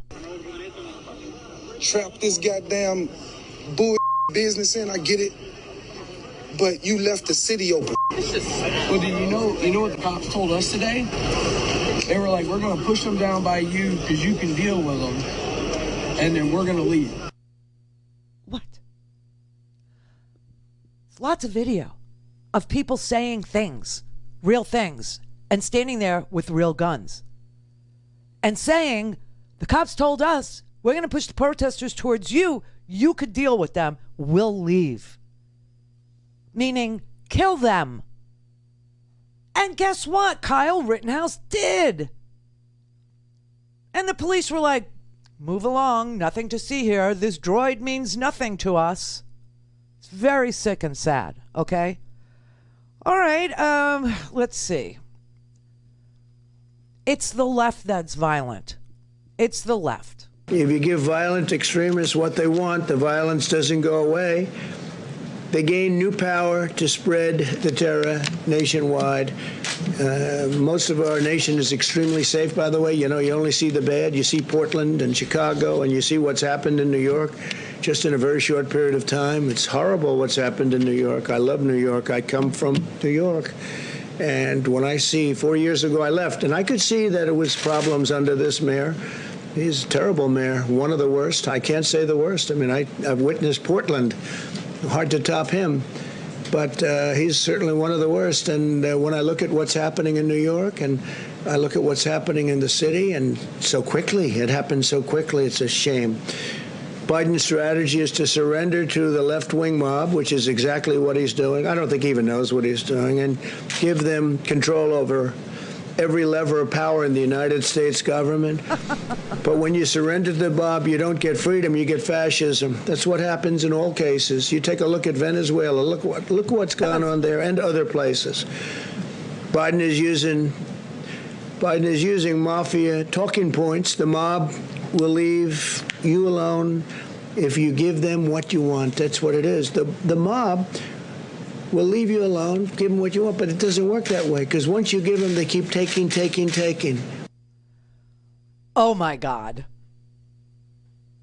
He's saying Joe Biden and the left are talking like mafia. You are the mafia. You've always been the mafia.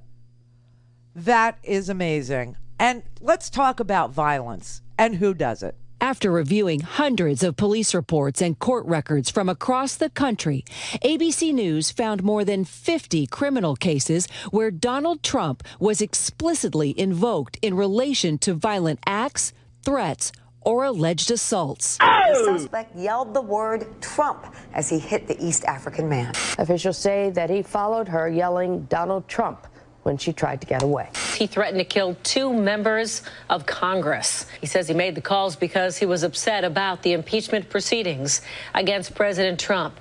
ABC News searched for past cases similarly invoking Presidents Bush or Obama, but could not find one. That's so painful. That didn't even include Cesar Sayoc. Remember him from Florida with the van? Didn't even include, the Las Vegas guy took out 58 people. Didn't even include El Paso guy took out 22 people. It's unbelievable. Certainly didn't include Kyle Rittenhouse, who killed 2 and blew the arm off of a 3rd guy. But Donald Trump defends Kyle Rittenhouse because he saw a videotape where it looked like Kyle was running away. Yes, after he shot somebody. And the protesters were running, pointing, telling the police, he just killed somebody. He just killed somebody. Guy with the long gun.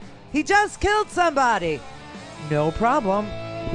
This droid means nothing to us. Move along. Nothing to see here. This is the Randi Rhodes Show. To speak with Randi, dial 561-270-3844. That's 561-270-3844. Mr. President, why are you not meeting with the family of Jacob Blake while you're there? Well, I spoke with the pastor, wonderful man, the family's pastor, and I thought it would be better not to do anything where there are lawyers involved. They wanted me to speak, but they wanted to have lawyers involved, and I thought that was inappropriate, so I didn't do that. But I did speak with the pastor of the family, who's a fine man, a wonderful man, and I think we had a great talk. And I may at some point, do that, but they did have a lawyer that wanted to be on the phone, and I said, no, that's inappropriate, but I just gave my best regards. But again, I spoke with the pastor.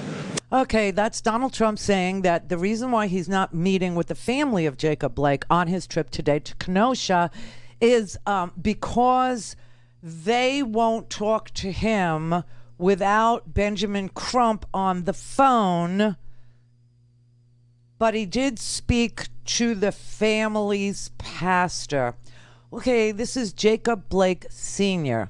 First of all, I'm not going to play politics. This is my son's life we're talking about.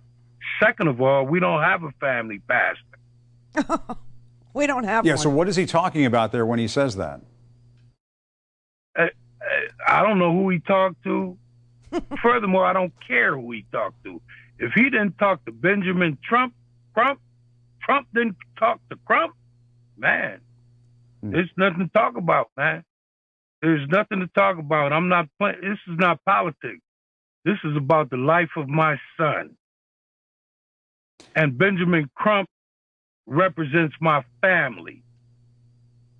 And Ben Crump, what is your response to the president? I just don't get that. How is it that the president doesn't want to speak to the family because you want to be on the line? I just don't. Maybe you can help me understand this. Yeah, it's mind-boggling, Jim. And as Mr. Blake said and Miss Julia, they want me and my legal team, Attorney Salvi and Attorney Lamar, to be involved in everything that happens, because while they're concentrating on their son's life, they want us to concentrate on the fight for justice. And last I checked, Jim, we have a Department of Justice investigation going on. So it would be most appropriate to have your counsel on the phone when you're talking to anybody involved in the government that would determine whether those individuals will be held accountable for shooting your son 7 times in the back in front of your 3 grandchildren. Oh, good God. And Ben, Mr. Blake didn't seem to have any idea who the president is talking about when he talks about this pastor. Are you aware of the White House making any attempts to speak to the family, speak to you, speak to anybody associated with this family? Yes. Miss Julia Jackson, Jacob's mother, her pastor is Pastor James, and Attorney Salvi was trying to coordinate for the president to call while he was in communication with Miss Jackson and us, and she was ready to receive the phone call. But for some reason, the call never came, and we now understand why. I don't know why the president wouldn't want the family to have their lawyers on the phone. He seems to have lawyers with him when he talks to people. Okay, so the mom of Jacob Blake does have a pastor. The father of Jacob Blake does not. The mother was willing to receive a phone call with her and her pastor, but the phone call never came. Now, I've told you 1,000 times, and now maybe you understand why I tell you all these details that at the time seem like minutia, but they're very important. You are never on the phone alone with the President of the United States. You are never alone on the phone with a congressperson or a senator. They always have their legislative assistant, which is legalese for their lawyer. Donald Trump would have had Bill Barr on the line talking to this family who have a live investigation in front of the Department of Justice into what Donald Trump characterizes as a policeman choking. Don't you hate it when you choke and you squeeze off 7 bullets into somebody's back? Don't you hate that? Don't you hate it when you wake up with a dead hooker? Don't you hate that? Oh my God, this is so unbelievable. The amount of lies, they're endless. They're endless, endless, endless, endless. Okay, and then we have the conspiracy theory. This was last night after this ridiculous press conference where he lied his face off. He sat down with Lala Ingram and he decided to tell her that there are plane loads of black-clad thugs flying around this country looking to kill people and do murder and mayhem. He's not controlling anything. Who do you think is pulling Biden's strings? Is it former Obama people officials? that you've never heard of. Oh my God. People that are in the dark shadows. People that. What does that mean? That sounds like conspiracy theory. Dark shadows. No, it's people that you haven't heard of. They're people that are on the streets. They're people that are controlling the streets. We had somebody get on a plane from a certain city this weekend. Oh my God. And in the plane, it was almost completely loaded with thugs wearing these dark uniforms, black uniforms with gear and this and that. They're on a plane. Where's this? I'll tell you sometime, but it's under investigation right now. Okay, you know what this is? This is a Facebook conspiracy theory that was started by the 3%ers. Think Proud Boys, think 3%ers, Patriot Prayer, Identity Europa, Oath Keepers. These are the white supremacists, okay? These are the people that are agitating for a civil war. They posted on Facebook and other pages that were shared about something that a guy in Idaho, from Emmett, Idaho, posted.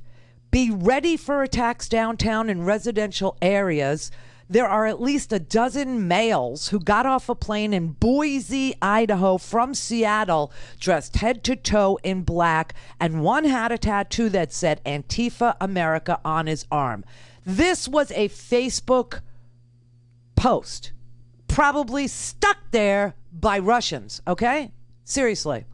It is false. There is no flight like that. There has never been flights like that. I can't take eye makeup remover because it comes in more than 3 ounces on the plane. But somehow you can get weapons on a plane now. Somehow you could just, take loaded long guns and gear and whatever the hell knives and things like that. That is there is no evidence of any flight like that. It was created by a troll account with ties to white nationalists. It has been debunked for 3 months. Rand Paul repeats it. This also isn't normal. There's something going on here. This is like the FBI needs to be involved. What do you mean something's going on? Senator, what do you mean something's going on? You've got a feeling. Tell us what you think. My feeling is that there is interstate criminal traffic being paid for across state lines, but you won't know it unless you arrest them. Otherwise, you just think, oh, these are some normal hoodlums from a big city.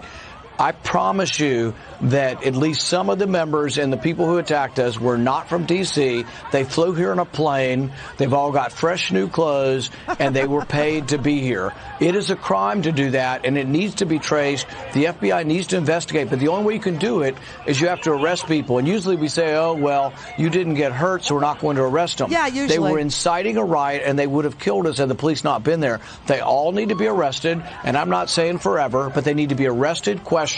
They need to say, where are you staying? And the bills need to be subpoenaed by a judge to say, who paid for your bill? How did you get here on a plane and staying in a fancy hotel, and yet you're acting like a criminal? And yet you're acting like a criminal. No, you're a protester, and you're entitled to protest peaceably, and that's what they were doing, and he just didn't. So now there's this whole new conspiracy theory that was hatched on Facebook by trolls, white supremacist trolls, and it's coming out of the mouth of Senator Rand Paul and coming out of the mouth of the President of the United States on freaking Fox News. Why? To incite, to provoke, to get people in Missoula, Montana worried, to get people in Boise, Idaho scared. Antifa is coming by the plane load. To get people in Seattle, Portland, the Proud Boys and the Identity Europa. Oh my God. This was debunked 3 months ago as a troll account. And they just repeat this crap. They just keep going on and on and on and on and on with their How do you have a president who not only believes in conspiracy theories, but retweets them?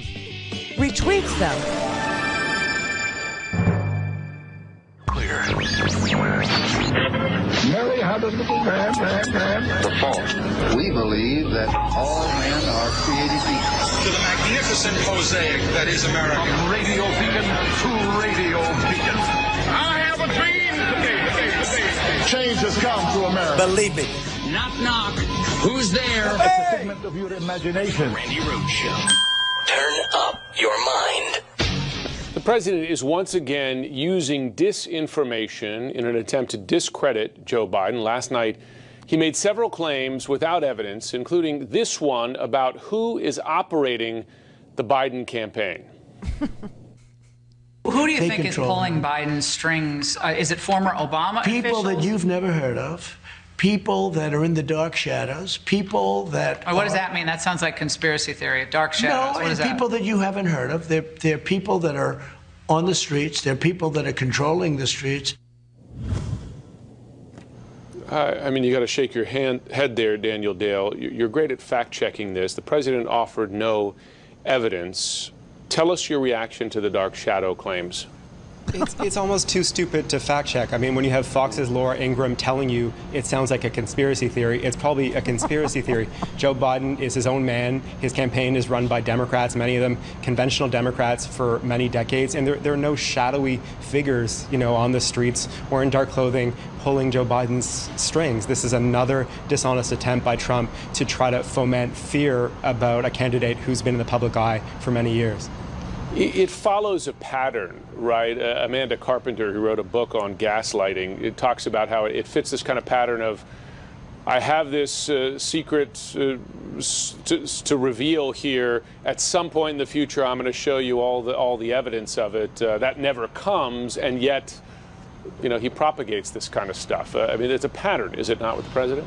It's a long pattern. This president is a conspiracy theorist. You know, he essentially entered Republican life promoting this racist conspiracy theory about Barack Obama's birthplace. He's promoted conspiracy theories about windmills supposedly causing cancer. He's repeatedly uttered conspiracy theories about millions of people voting illegally in California. He had a conspiracy theory about Ted Cruz's father being involved in an assassination. So he just does this, and he's doing it again.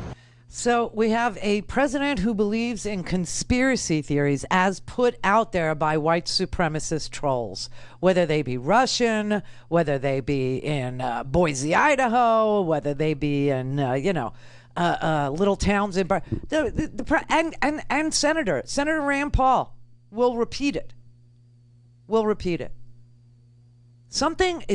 They are terrified. Something is going on where Trump and Rand and the others who repeat this swill about, these flights that never occurred, these trolling Facebook posts, these social media. Yesterday Donald Trump tweeted a really sick QAnon person who was, saying that only 9,000 people died of COVID. It's not really 183,000 people that have died of COVID. It's only 9,000 people. And Donald Trump retweeted this. The president of the United States, we had a caller. I left him on hold for like 2 hours because I refused to do anything with that kind of swill. Because my friend died of COVID yesterday. I mean, this is just insanity. This is the craziest, most lunatic fringe group. And now CNN is reporting that the Russians are back and they have evidence of attacks. They're trolling us again. They're feeding all kinds of conspiracy. And the president and Senator Rand Paul and Mitch McConnell, they will all repeat that. Oh, the Democrats, they want to limit the number of hamburgers you can eat. Kind of craziness. We have breaking news. Facebook has just announced it has uncovered a covert online Russian campaign targeting Americans. Russian trolls using many of the same tactics they used to meddle in the 2016 election. Facebook uncovering this new disinformation campaign after getting a tip from the FBI. CNN's Donnie O'Sullivan joining us now to talk about this. Some breaking new details here. Tell us what you're learning. Hey, Brianna. Yeah, this is a very significant update here on foreign interference. This all centers around a website called Peace Data. Now, Peace Data basically posed online as an independent online magazine, a left-wing magazine, and it actually recruited real writers, we believe some real Americans, to unwittingly contribute to this magazine. The magazine attacked Biden and Harris from the left, also as posing as a left-wing magazine, naturally also attacked the president. But Facebook's tip from the Facebook acting on a tip from the FBI, I should say, said the site is actually linked to people associated with the Internet Research Agency. That's the IRA. That's the group that meddled in the 2016 election on social media, the group that was charged by Special Counsel Robert Mueller. And Graphica, a social media forensics team, that the company that looked in to some of these pages for Facebook, pointed out that there were similarities here between the IRA's actions in 2016, where they were trying to divide Democrats, trying to basically split the Democratic vote, and to what was happening here. And you can see some of the posts that they were posting on Facebook attacking Harris and Biden, looking like a real magazine. The good news is that, you know, this campaign was really in its infancy. It had low traction, and it wasn't all about the election. It was about other aspects of American life, including racial inequality and also some U.S. foreign policy, and also had some focus on the UK as well. The bad news, of course, is that this is unlikely to be the only thing that these trolls are doing, Russia is doing online, Brianna. This flight thing, this crazy thing with the thugs, that's also a troll farm, okay? And they're sitting there in St. Petersburg laughing because Americans will do it to each other. Americans fall for this all the time. You had a guy who strapped on a long gun and drove from North Carolina to freaking Washington, D.C. because he really believed that Comet Pizza and Ping Pong had a pedophile ring in the basement. And he walked in there and he was ready to shoot the damn place up. Pizzagate. And you had all kinds of people repeating it. All kinds of people. And they're doing it again. They're doing it again. Flights of thugs dressed in black with gear on. I mean, this is just this is endless, okay? Just endless. Several Twitter accounts getting caught manipulating videos to make political attacks, all of them in support of President Trump. Congressman Steve Scalise, the #2 Republican in the House, posting a video that splices together footage from an interview between progressive activist Ady Barkan and Joe Biden. Remember, Barkan has ALS, speaks using a computerized artificial voice. Here's what you're looking at now up on your screen. The original video, but the now deleted clip tweeted out by Scalise splices together words from different questions to make it sound as if Barkan is asking the presidential candidate if he agrees that they can, quote, redirect some of the funding for police. In the doctored video, Biden says yes. It was a blatant attempt to mislead about Biden's stance on police reform by inserting the words for police to Barkan's question. Okay, so Ady Barkan says, do we agree that we can direct some of the funding? And he was talking about funding from the NIH into research for ALS. And Biden's answer was yes, absolutely. You know, and he goes on to say we need to fund a whole new part of NIH, in addition to NIH, to do the heavy lifting on some of these really terrible diseases like ALS and Alzheimer's, etc. But you have a sitting congressman, okay, Steve Scalise, who takes the computerized voice of Ady Barkan, and instead of it saying, do we agree that we can direct some of the funding for police, he adds the words for police in there to health. And then Biden says, yes, absolutely. So they literally had to go out of their way to create a computerized voice saying the words for police in a computerized voice so that they could tag it on the end of Ady Barkan asking for NIH, National Institutes of Health, money to discover cures for ALS and Alzheimer's and other chronic, horrible, deadly diseases. They literally spliced in for police to make it seem like Joe Biden was saying, yes, we'll defund the police and spend it on health care. That's how sick this is. We will do it to ourselves. A things Randy at randyrhodes.com. Go for launch. Speaking truth to power, the Randi Rhodes Show. Do you support defunding the police? No, I don't support defunding the police. I support conditioning federal aid to police based on whether or not they meet certain basic standards of decency and honorableness, and in fact are able to demonstrate they can protect the community and everybody in the community. Does it hurt Democrats' cause? If there are some in your party that are saying defund the police, the president is suggesting that shows Democrats are weak in terms of law and order. The president has no credibility on anything. He lies. He's the first person anyone can think of in modern history who's taken regular military officers and had them move against peaceful demonstrators, causing 4 former chiefs of staff to say, this guy's bad, this guy's wrong, he should just stop. So Biden never, ever, ever, never, ever was for defunding the police. Never. Not one time, not one day in his life did he ever support defunding the police. And neither have I. I told you what I would like to say is repeal and replace, because white supremacists have infiltrated the police. This is what they did back in the day, too, with the Ku Klux Klan. They were always the local sheriff. Everybody knows how this works. This is not a mystery. But what Donald Trump is doing, I mean, some people think it's very reminiscent of, Nixon and the hard hat riot. I don't know if you remember this, but he got all these, union guys all worked up over, everyone was going to get welfare checks if McGovern became the president. Everybody was going to get 47% of America is going to be on welfare. And unless you're one of those 1 in 2 people that are on welfare, you're going to pay for them. And there's too much culture change. The music was changing. The clothing was changing. Boys look like girls. Does this sound familiar? With their long hair. It's all on instant replay. Except we're smarter now than we were in 1968. And the reason why people were protesting is because Nixon found a really good way to thin the herd. It was called the Vietnam War. Black 19-year-olds, poor white 19-year-olds. Those are the ones that went over there and died, 58,000 of them.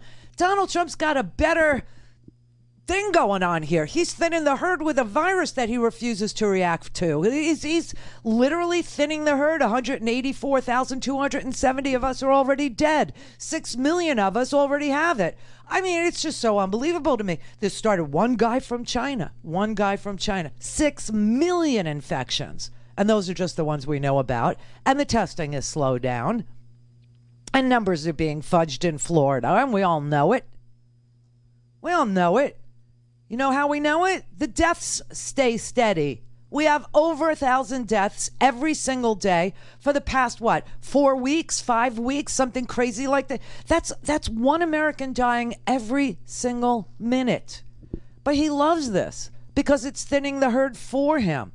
But what you need to imagine, never mind Nixon, he had a secret plan to end the war. Remember that? He had no secret plan to end the war.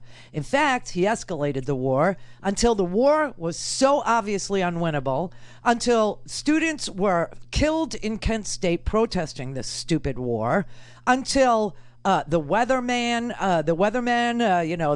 they got a little violent, and the student, student bodies were taking over, college campuses and all this stuff, and people ended up dead at the hands of the National Guard, right? And finally, Nixon realized, that he had gotten caught being a crook, being a criminal, being a burglar, being a two-bit commonplace garden variety thief, stealing from the Democratic National Committee their plan to win the presidency, and he had to resign. But Donald Trump is telling you exactly what it would look like, not if Nixon won, because we know what it looked like when Nixon won. He's telling you what this country would have looked like if George Wallace would have won. He's telling you if a segregationist like George Wallace had managed to win, had managed to do it, it would look just like this. And he's promising Identity Europa and the 3%ers and the Patriot Prayer dudes and the Oath Keepers and the Proud Boys. He's promising them a feeding frenzy of knocking off anybody you don't like with his protection to do it on American soil. This is what it would have looked like if George Wallace would have won.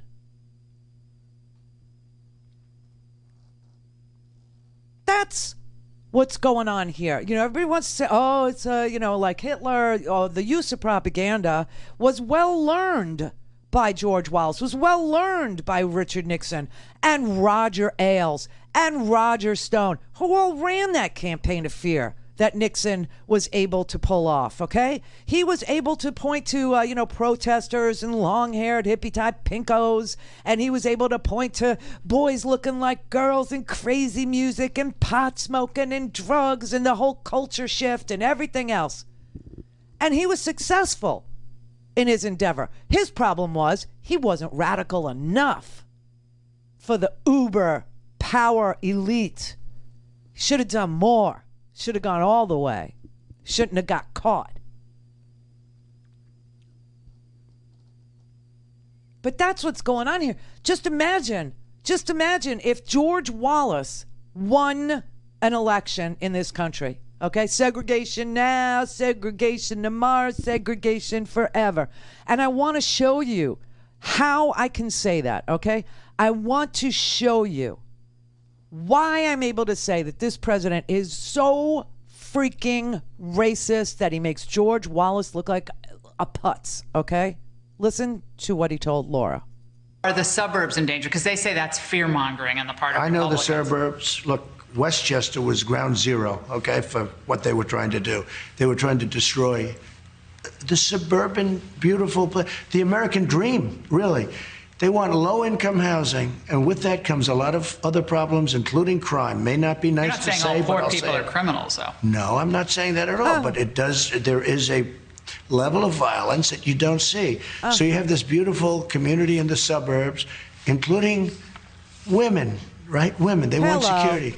I ended where they build low-income housing project right in the middle of your neighborhood. Women are going to be raped by low-income housing dwellers. What does that conjure up for you, huh? What do you think he's driving at? You know, I got news for you. The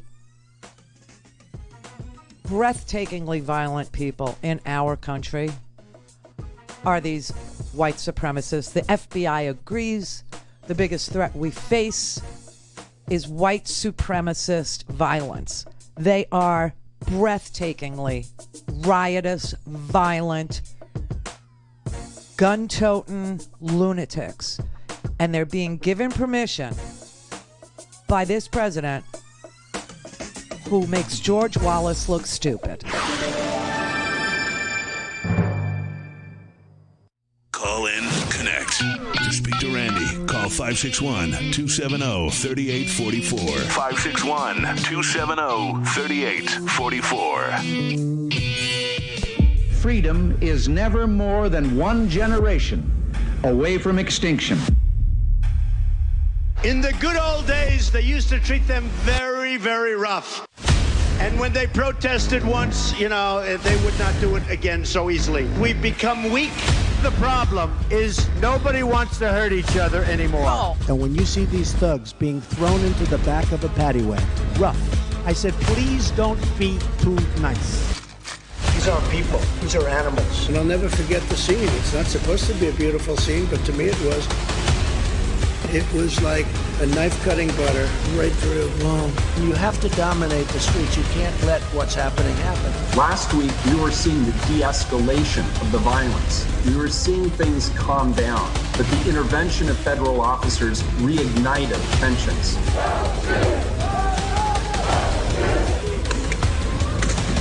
Protesters have been gassed repeatedly, even after our court said not to. Federal agencies should never be used as your own personal army. Let's be clear. This is not political theater. This is far more dangerous than that. This is an attack on our democracy.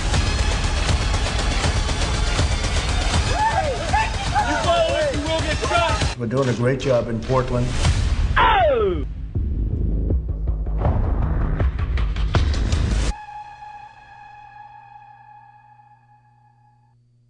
Doesn't look American, does it? No. Because it's not our way.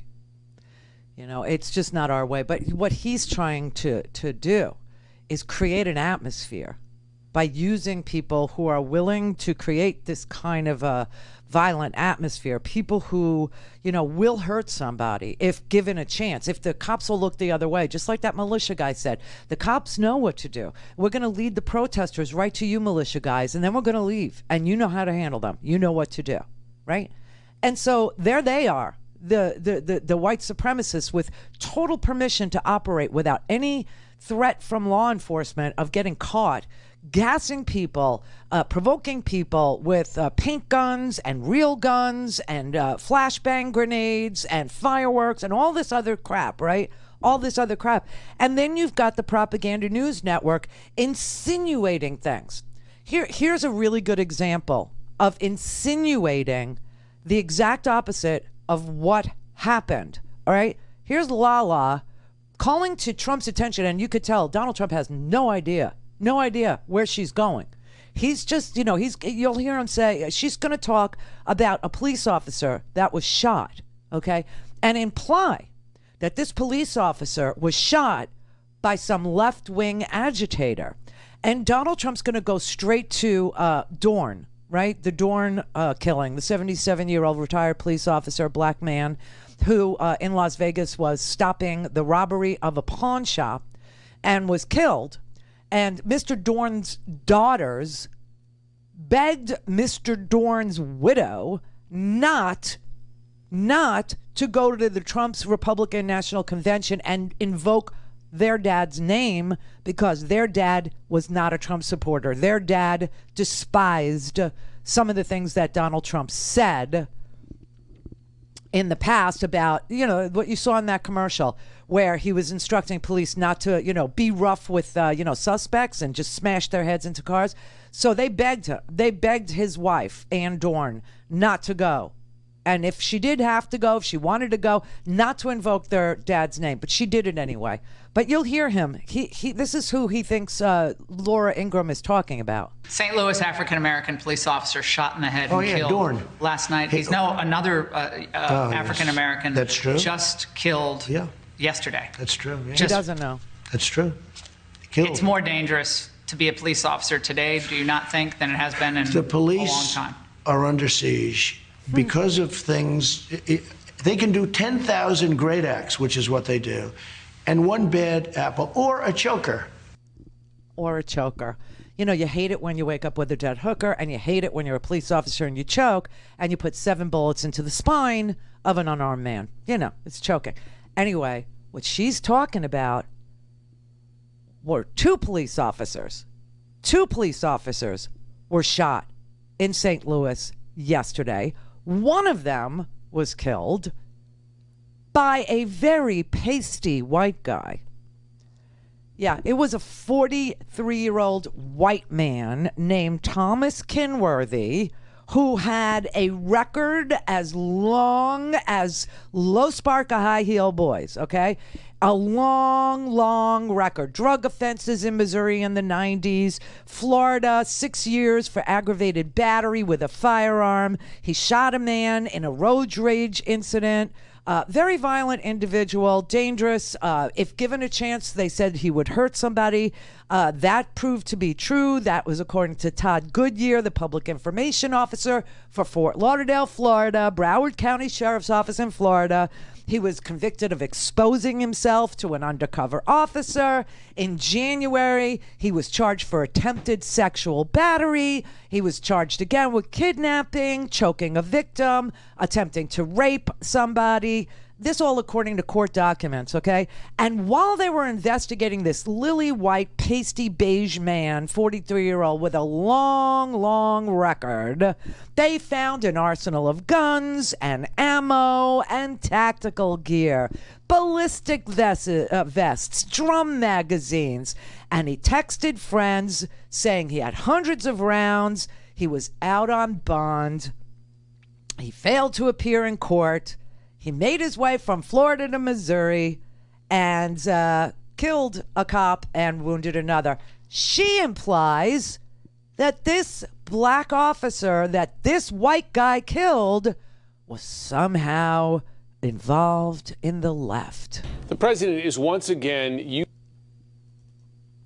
St. Louis African-American police officer shot in the head and killed Dorn. last night. Another African-American that's true. just killed yesterday. That's true. Yeah. He has no idea what she's talking about, okay? None.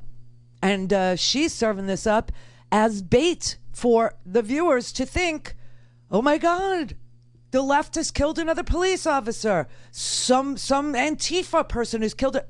No, it was a criminal man, sexual offender with an arsenal, okay, who has been in prison like his whole freaking life.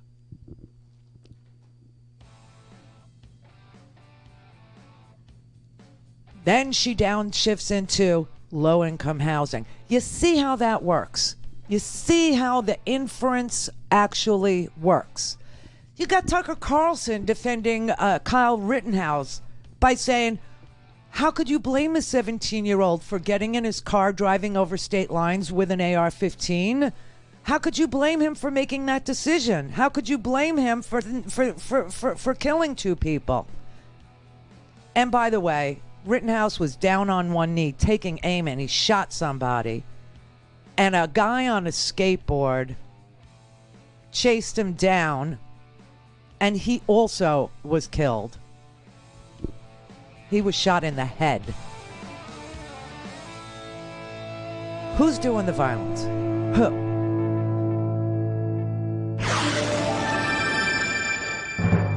This is the Randi Rhodes Show. To speak with Randi, dial 561-270-3844. That's 561-270-3844. That there's no place for violence or destruction of property.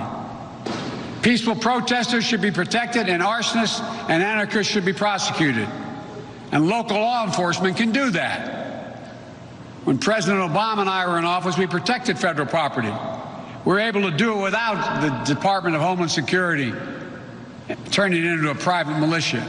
Seriously, dude, this is where we're going, okay? The president uses the Department of Homeland Security, which includes, the tactical units of Border Patrol, who are supposed to be, intercepting, drug rings and cartels breaking the... Now they're out on the street in Lafayette Square gassing Americans,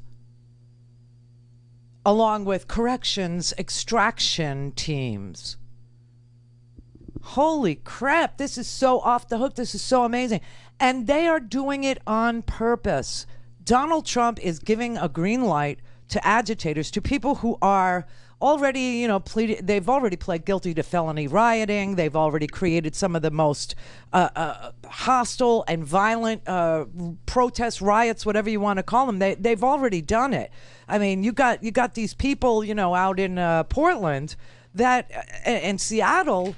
The Patriot Prayer guys, that's Joey Gibson's crowd. We've showed you Joey Gibson, I mean, these are like serious agitators. They're far-right supporters.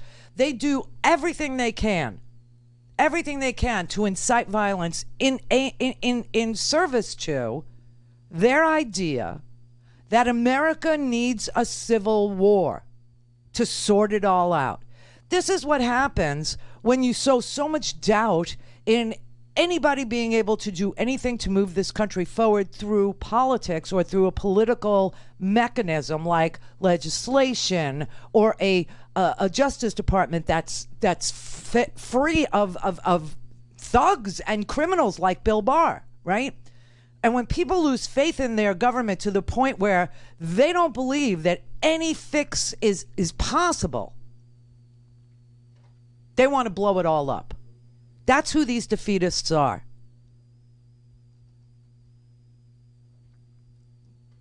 These patriot prayer dudes that the president is defending, they organized 3 of the most violent protests in Portland's recent history. Okay, he sat on TV last night. He said Portland's been on fire. It's been on fire for a really long time. That's because these white supremacists have been organizing these violent protests in Portland. August 6, 2017, June 30, 2018, October 13, 2018, August 4th, 2018. Police had to use crowd control agents on them. So many people get injured because these guys go in there and they agitate for a civil war. And now it's all escalating, okay? You used to have the left wasn't even armed. The left was using things like garbage can covers and cardboard shields. And now they're getting to the point where maybe they need to bring a handgun. Because these guys have ARs, because these guys have automatic, semi-automatic weapons. They do a whole thing where they forcibly remove the mask of a protester and spray something in their face.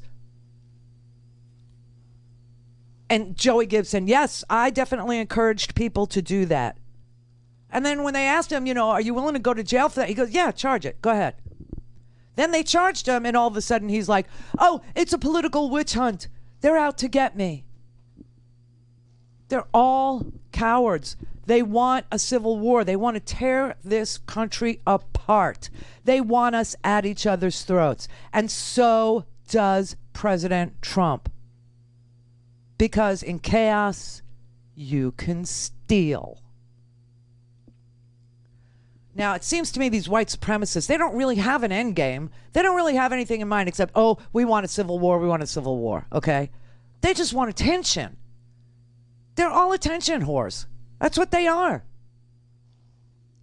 And Trump feeds them and feeds them and feeds them, and there is no place for their violence.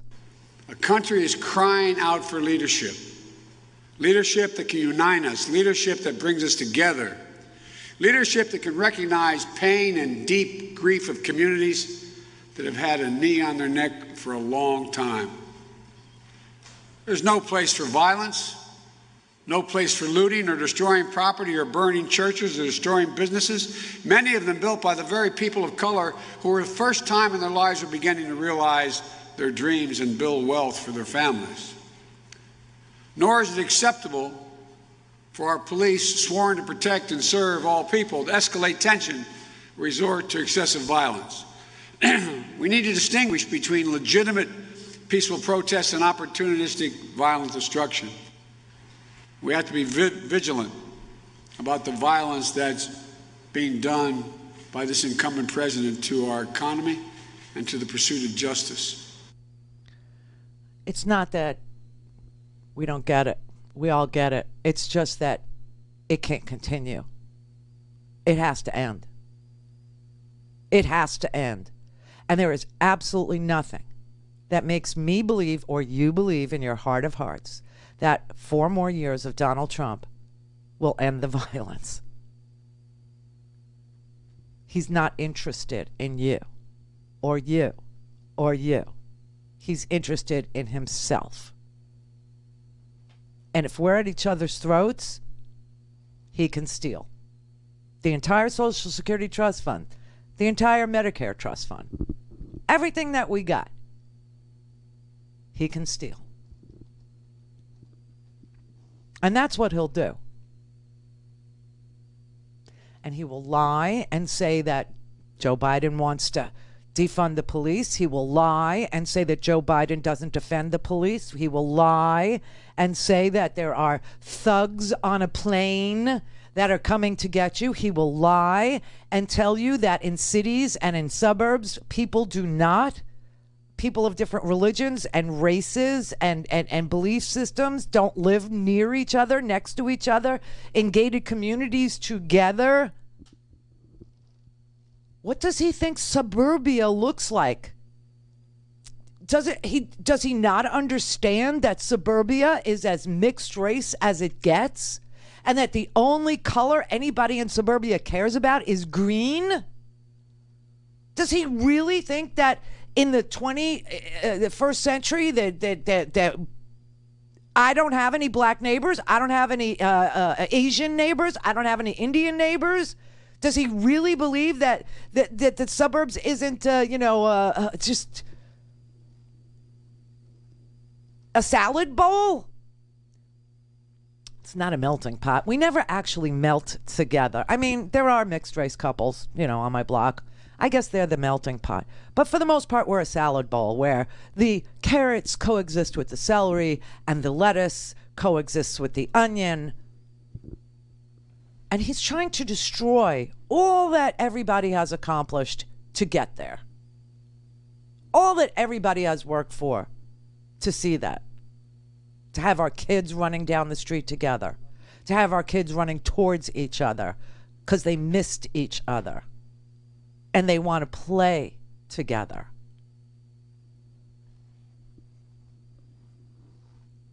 There is no space for him in our American story, except as a footnote in a history book that says what you never want to do. And that's elect a racist, misogynist bankruptcy king with a bent towards malignant narcissism and nepotism so he can set up some sort of a inherited autocracy and lord over us.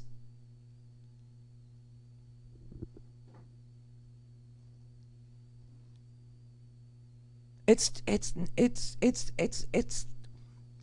listen, and I just want to tell the people, go, oh, well, we've seen this before in Venezuela where they tear down monuments. This has nothing to do with party. This has to do with thuggery. Maduro isn't anything. He's a thug. He's not a this or a that. He doesn't fit into any nice little neat political box because he has no conscience. Same thing with every autocrat that's ever come down the pike. It has nothing to do with left or right or Republican or Democrat or socialist or it has to do with fascism. It has to do with autocracy. It has to do with one person being the autocrat, the one demagogue, and everybody genuflecting out of fear. Just leave us alone. Do not go there again. Do not. We only have 63 more days?